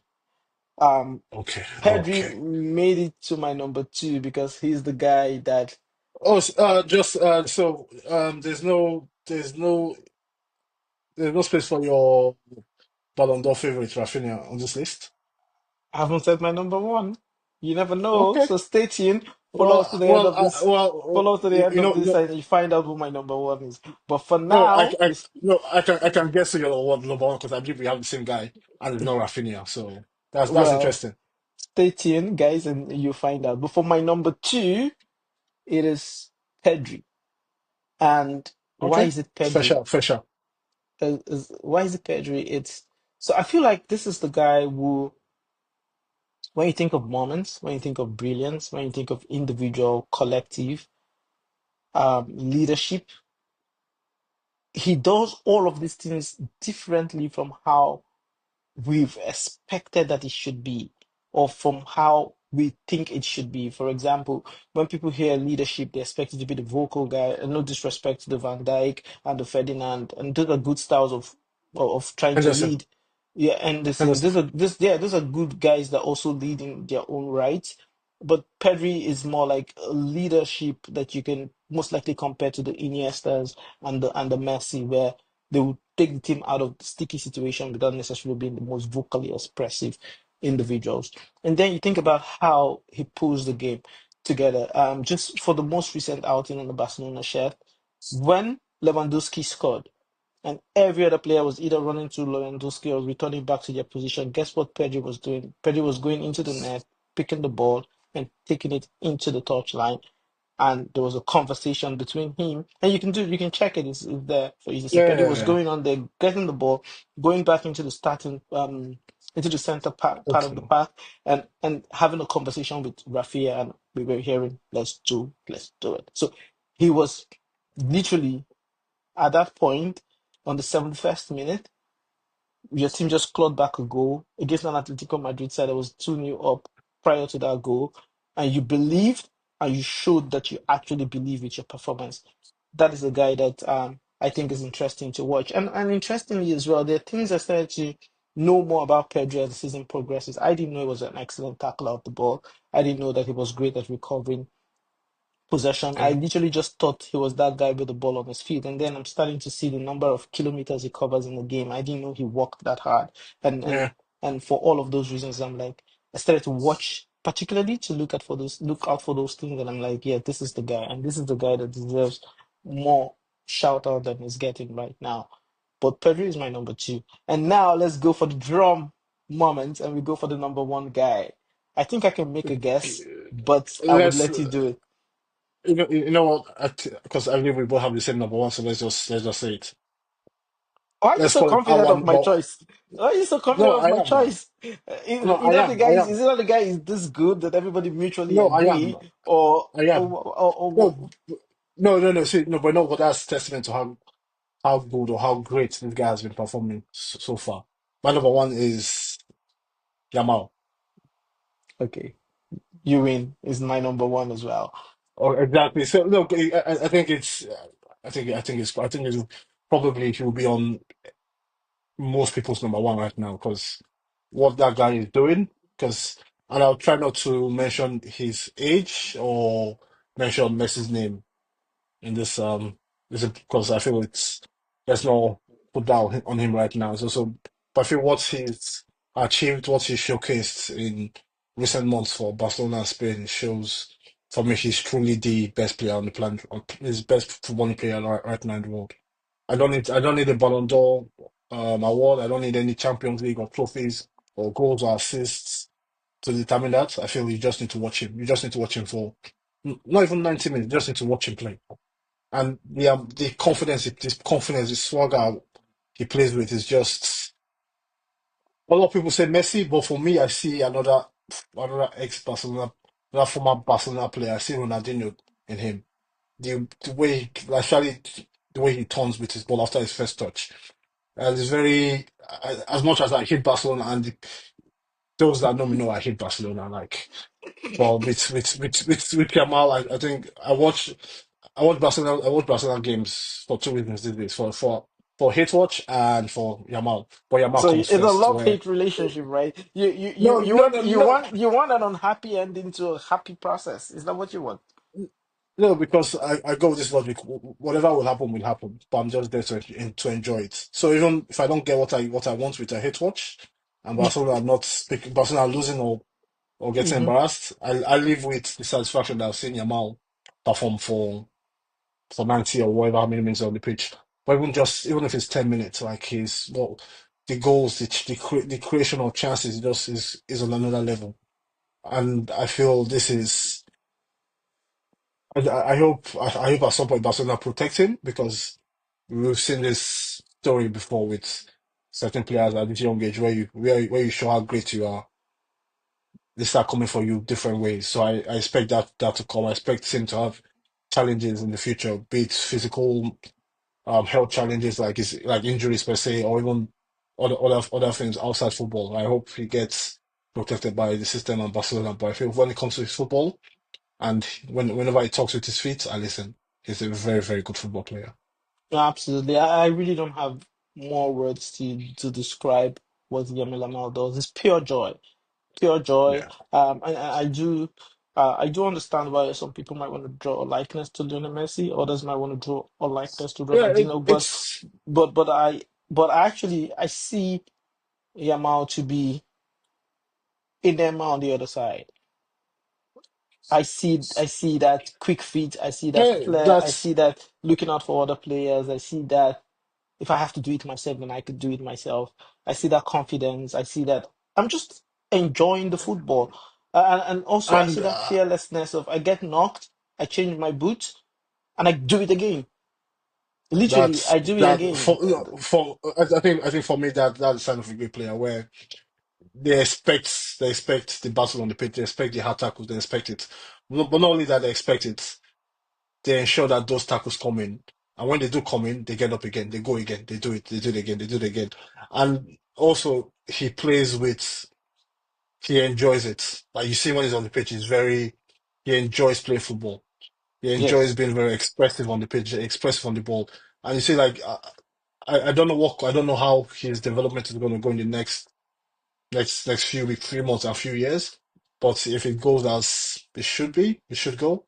I think we've got because after the decline or the after messing around of just left the space, Neymar died off or well died off in for to wherever he's been.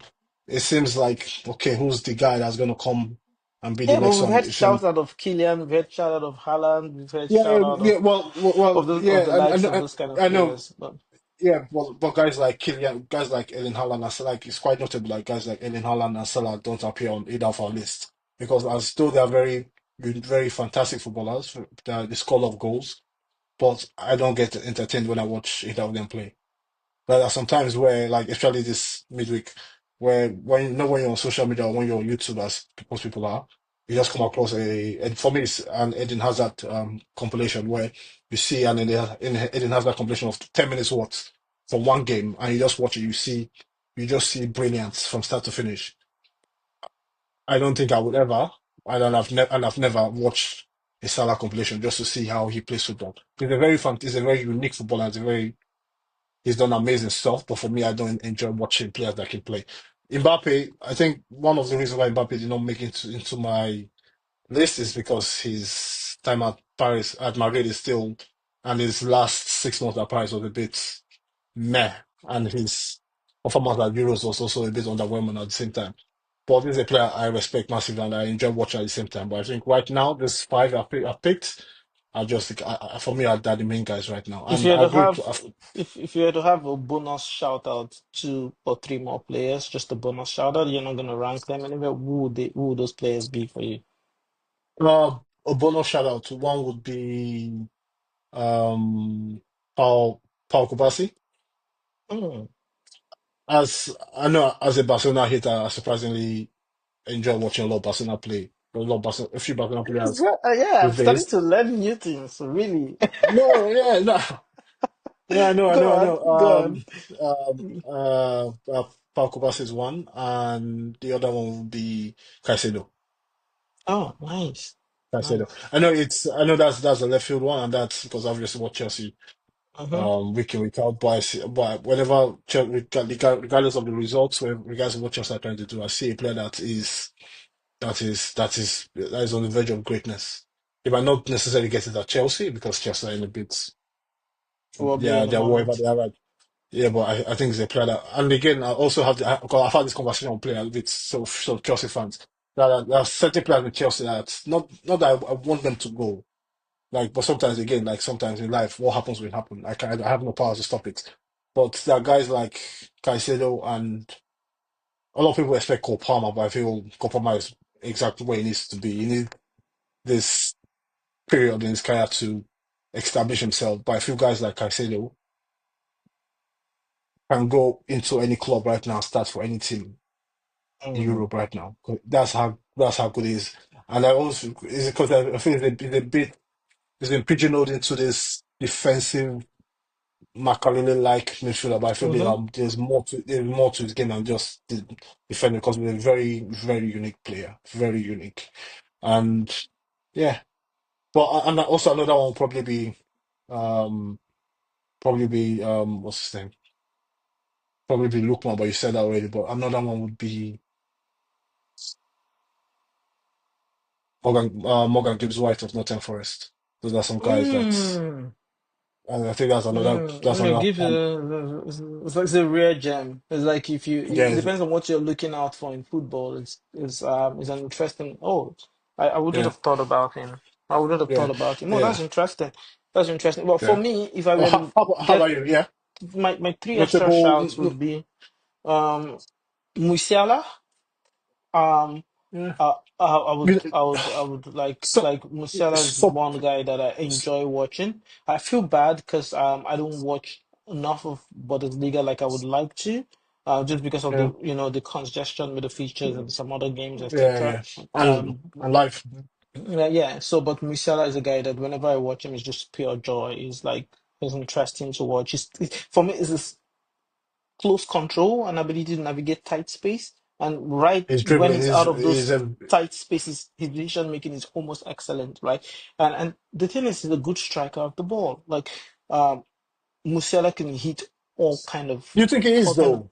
I think he's a good striker of the Because ball because because sometimes he knows the exact kind of pressure to apply to the ball and he's just literally guiding it I through think or yeah, he's putting it top corner if he has to or he's just the body paint like he just like sometimes you look at it and you think it's an easy skill to have but that body feint that uh, automatically puts you off in terms of your balance and then the ability to still connect with the ball with the level of yeah, technicality that he yeah, does that with yeah. it's I brilliant to understand, watch. It's brilliant to watch but Musiala. And the next one is a bit controversial, but it's true. I enjoy watching him. Is Jude Bellingham. I actually do. oh, Yeah, yeah, no, is this is it PR? no, no, no, no, no, no. It's not PR. Like Jude. Okay. The I say the that thing I I say that ironically because we've had this conversation off yeah, no, on, like for on no, but multiple for some, times about Jude. no, I enjoy watching him, and although I still agree that sometimes things are being blown out of proportion excessively, Well, is right? But when I I'm I watching, know. I enjoy watching his industry. Like if you Yeah, ask that guy to go back and forth the pitch 100 times, he will do that. Um, yeah. I also enjoy how he looks at Vini, looks at Mbappe, looks at Valverde when he has to, and even looks at Thibaut Courtois, and he's commanding of these players. These are established You can players in almost the Real you Madrid can team. These are yeah successful you can players almost for their national team, and you look at them and you tell them, you demand from them, you demand them to do, yeah. and that is because you can obviously see that he has the same demands for himself. And also, and it's not just what he expects of himself, but it's also what his teammates expect of him. Because I think for me personally, there's a lot of people look at different factors when they judge players. Mhm. One of the factor I look at in terms of how I separate players is responsibility. Players that look for that responsibility and they seek it and they grab it and they take control of games. They take control of that teams whenever that team is in bad state during a game or even over the course of the season. Like a guy like Saka for one. Saka didn't make this season because he's been injured for the last few months. Or had he been fit, he's definitely my top five. But these are guys that if their team is to achieve anything remotely good, they have to be there. They are in there. They are the forefront of it. And I feel Jude Bellingham is one of those because it's very rare to see a player that young and Mhm. also at the same time almost that inexperienced because most times when Real Madrid sign these Galacticos, quote unquote Galacticos, except from guys like Vinicius that they've got him when they were young and built them Yeah, up. it's not But whenever necessarily they a get Galactico, yeah. yeah, but whenever they get the Galacticos, they're more established Yeah, superstars when it come yeah. The when Killians and you're getting Kylian, you're getting Zinedine Zidane, Figo, the Beckham, Ronaldo. These are supreme hmm talent that have already established themselves amongst hmm the football world.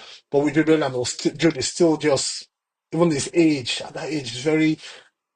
I don't think we've seen a player that's gone because again, it's also is a foreign player in a foreign land to him, gone from English to the lower leagues of English football, gone to Germany, then gone to Spain, and the way he is in charge of that team, that's just he's almost like he's the captain of that ship. Yeah, no, I don't I know. He agree. doesn't.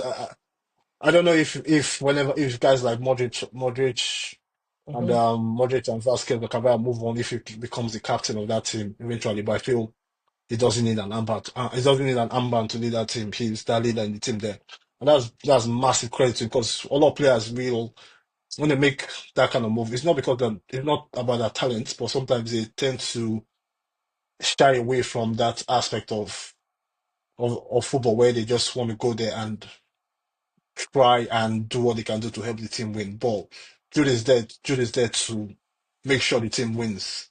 Yeah, Like no, you I understand? agree. It's I agree. He knows the job. He goes on there. He delivers on the there's this job, and there's this I feel expectation and like, yeah, no, I feel like his there's this understanding of the game too. there's this expectation and purpose in terms of what he does on the pitch and how he carries himself on the pitch. Where sometimes it doesn't really have the best of games. Sometimes where like the game Yeah, and it's against normal. It's normal. You the game can, against Atletico Madrid, he wasn't his best, but you know what? He was still there for 120 minutes.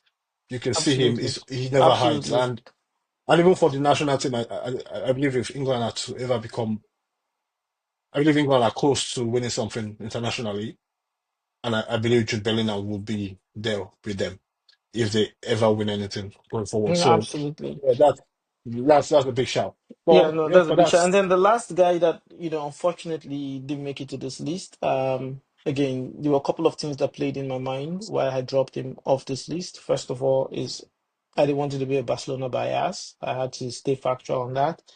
And secondly, the reality is that I don't really enjoy watching him for his footballing abilities. I enjoy watching him for the life challenges that he has navigated through, and that is Rafinha. And the reason why I enjoy watching Rafinha is this, right? This is a guy that I personally was in one of these sessions, and I'm like, I need us to get Nico Williams no matter what to yeah, Barcelona. And that is the he had all future. of you. Yeah, that was the Yeah, future for the left wing and the right wing of Barcelona with Yamal, which I still think if Nico Williams is up for grabs, let's get him. He's not going to be an yeah, of course, automatic of course. starter. Right, it's just Yeah, the better, the he's higher quality of footballers you have in your squad, the better for you, especially when you get to the business end of the season like this. But the reason why I think I enjoy watching Rafinha is that he is that vocal, expressive, passionate, hungry leader on the Grinta. pitch. He has that Latin grinta to him where Yeah, it's very exactly. Is aggressive, intense, it's very aggressive, but at the same time, his conduct is quite good. He's not, yeah. he hardly antagonizes other players. He knows how to move away from those situations that could easily become ugly, right? And we're not saying all of these things that we're not saying all of these things that he's gonna be blameless. There will be days when it's human, it's football is a game of moments. There could be rush and those things can happen. But you look at it and you see that there is more effort and desire to not be in those situations as opposed to go looking for He's a them. Mm, I think I think with that aspect is he's grown into a leader now at Barcelona. I think he's one of I exactly. believe he's one of the four captains at Barcelona this Yeah, season. You absolutely, see him where absolutely. is it, I think if you were to ask the Barcelona's head coach Hansi Flick right now, who's his well not favorite player, but who's his The who's his embodiment guy of in the his team? idea. Because Yeah. exactly. I believe it to be Rafinha. Yeah, so But those are the reasons why I watch him. I wouldn't want to. I yeah, respect you guys a lot to come in here and say, "Oh, I enjoy the flicks that he does, or the dribbles, or the ability to beat the man." He's actually a good striker of the ball. I just started to find yeah, that it's out no, this season. yeah, I didn't it's know, always but been, he's always a been. good striker of the ball, and his finishing is deserves a bit more respect than I've given him in the past. But those are not the reasons why I enjoy watching Rafinha. The Well, actual reason is the yeah, that's industry, the good ability to stuff. go back and forth on the pitch and actually play anywhere you ask him to play. But moving on Yeah. from the future of football to what we consider to becoming gradually um, the past of future or the present past, if we were to use that from the English dicton, I would say there is a question that was posed to us, and I think it's a question that I really, really want to hear what you think about, Frank. Um, they said Okay, Jimmy this will be Jimmy interesting. Carragher Jimmy Carragher once said, um, "It is good to leave the football before it leaves you." Is this an advice Cristiano should borrow? What do you think? I think, I think. Well, okay.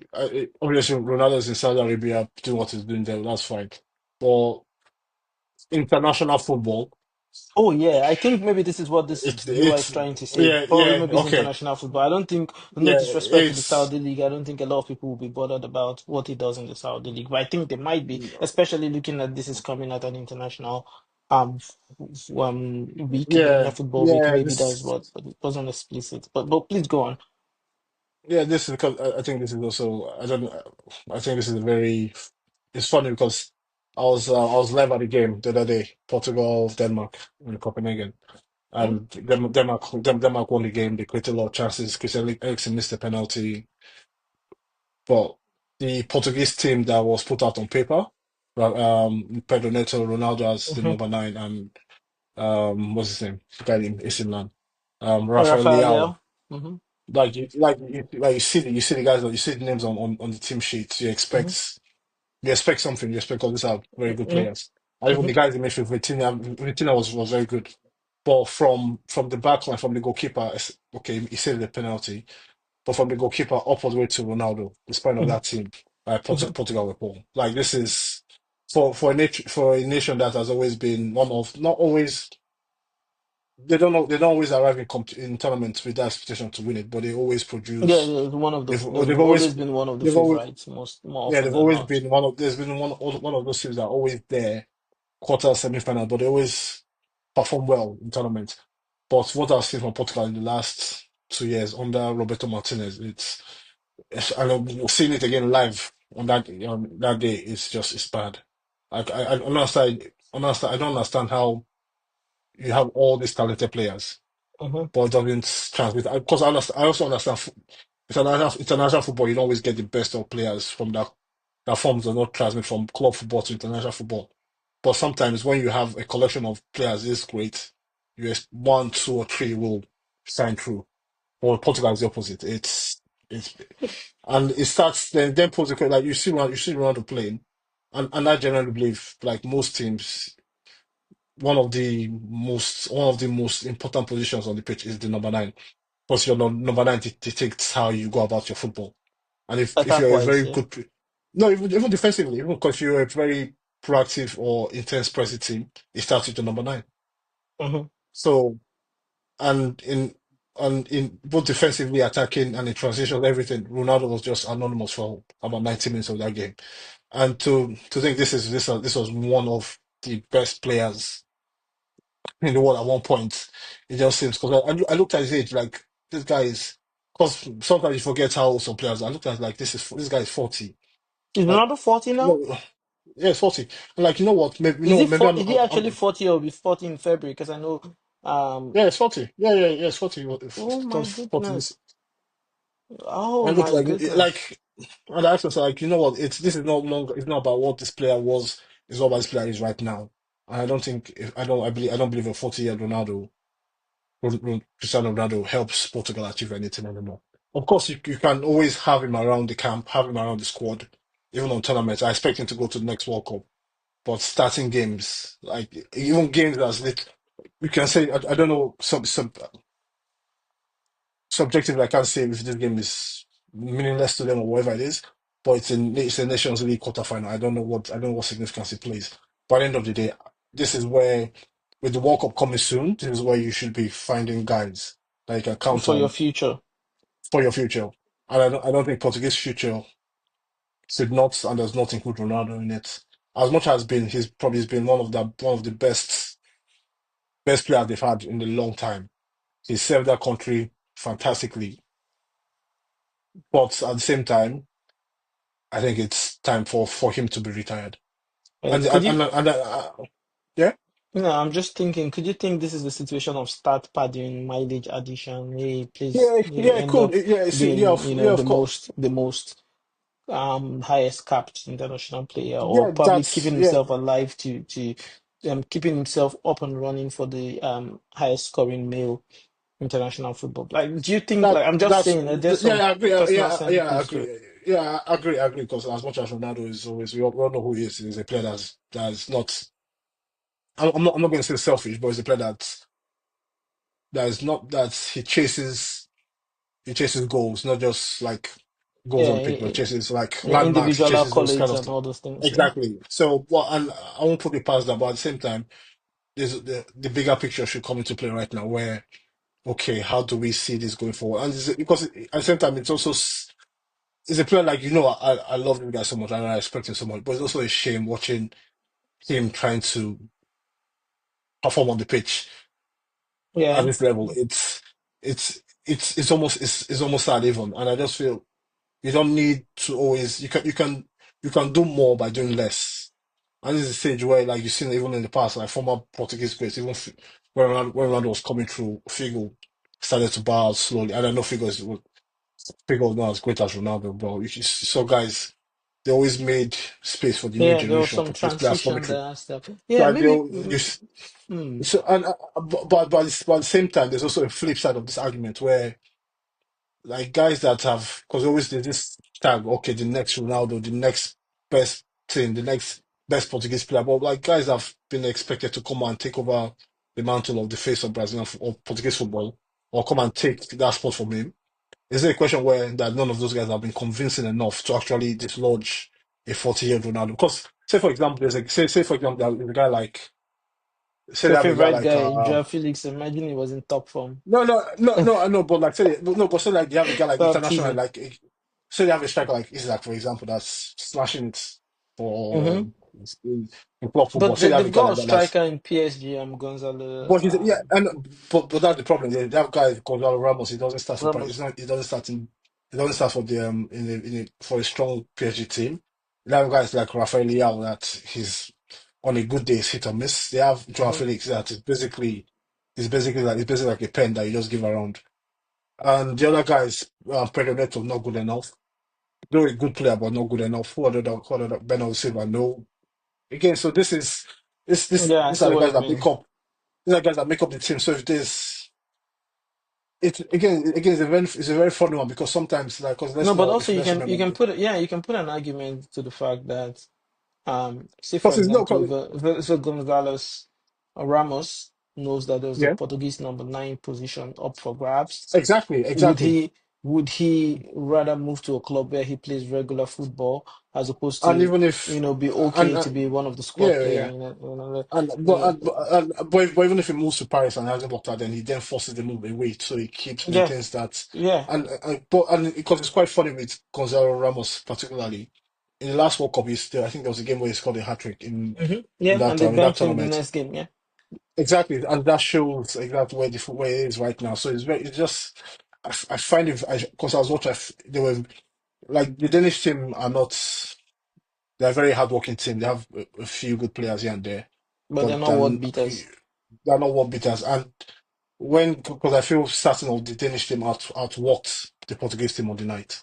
Yeah, But in terms of quality on both sides, it seemed the Danish team had more quality than the Portuguese team. So it's a bit they were just a bit underwhelming for my in my.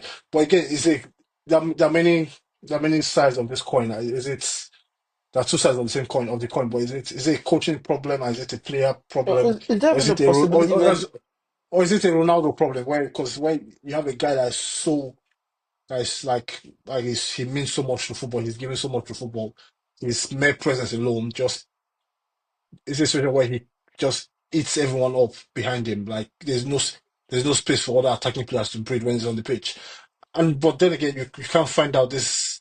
You can't find out what happens in this equation when he's always there. I understand. Sometimes yeah, just yeah, like this, like especially like this is there a two-legged, this two. possibility? Is there a possibility for them to meet somewhere in the middle? For example, Yeah, yes, he still absolutely, I wants to agree. continue. Yeah, he still wants to continue to represent his national team. He has the love for Portugal, as he has expressed over and over again, right? And also, in my opinion, it's also an avenue for him to say, I might be in Saudi where you guys don't watch me as much, but whenever there's international football, hey, I'm still here and I'm still the guy. There That's could be also that as true. well, so that he continues to maintain his relevance and maintain his brand and maintain all of But those things. it But starts. yeah, But but I'm thinking for Robert, I'm thinking for Martinez, could he get to a point where he needs to start thinking, hey, can I manage this guy's minutes?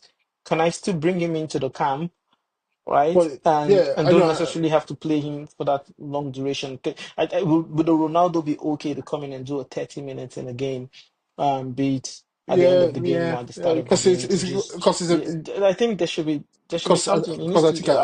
I didn't because I think realize at he the would end be of the day, 40. yeah, it's because you can look at it every way possible. I just feel at the end of the day, Yeah, especially as again we talked about what a number nine brings to a team. I don't think Ronaldo offers a lot other than finishing, and even Even the finishing pushing is him to not, a number nine, just pushing him to a number nine just clearly tells you that there's a part which has of never the been his Portuguese. like Yes, there's a part of the Portuguese team, national team, that looks at it and says, okay, you know what, this guy is not as brilliant best. This guy just leave. is not as physically intense as we've always known him to be. Can we find a way to still accommodate him? Is that them accommodating him in the number nine position, especially hoping to leverage his goal scoring abilities and finishing? Like it's Yeah, just the goal scoring ability has not been the sharpest. Even because again, at the end of the day, this is a 40-year-old player we're talking about. There's nowhere, there's no how he can be what he once was. But I just feel for the sake of the development of players around that team, I feel mm, he has to be put to one side for the time being because you can still take if you can still take a 41-year-old Ronaldo to the World Cup next because I believe the squad will be 26 man long. You can still take him to the next World Cup and bring him, use him sparingly, but you need to find the guys that can take this team to the next level. Like okay, is Leao the guy? Is Felix the guy? Or Ramos? This is where you find that out now because you don't really have that much time in international football to figure things out. But again, it's I feel it's a very funny question, and there'll be a lot of discussions on both sides of this yeah. argument. But it's because I know, and that's why I try not to. I hope people don't see it as okay, Ronaldo is washed. It's not about being washed. The guy is 40. You You can't. know, it's as simple as that. He has to bow to the It's, laws of biology, it's and no, like no matter how great you are, like again, time is undefeated. It's just another victim of time stamina. So yeah, we'll see. all Well, right, I think perfect. I think we've covered most of the things that we were lined up for. yeah, yeah, And I also know that we're going to have another brilliant edition coming up soon, with some selection difficulties with respect to the questions that we need to answer from our amazing viewers and commentators. yeah. But we still expect you guys to go and share your feedback. Let us know what you think about the conversation. Let us know if you agree, disagree. You might be showing us some lights that we probably may have missed or have not comprehended at the time of this recording. So but we do want to know what you think, and don't forget to like, share, extend this to as many other people that you know would enjoy this and help us in building our community. This would be dearly appreciated. But just before we drop off, Frank, is there anything else you'd like to say to the audience? No, no, just thank you for the support. Like, share, follow, comment, leave your questions in the comments below. And again, just thank you guys for following us on this journey. All right, perfect. So until next time, thank you and Yeah, stay tuned for the thank next you. edition of the Football Exponential Show. Take care, guys. Okay, take it. Bye.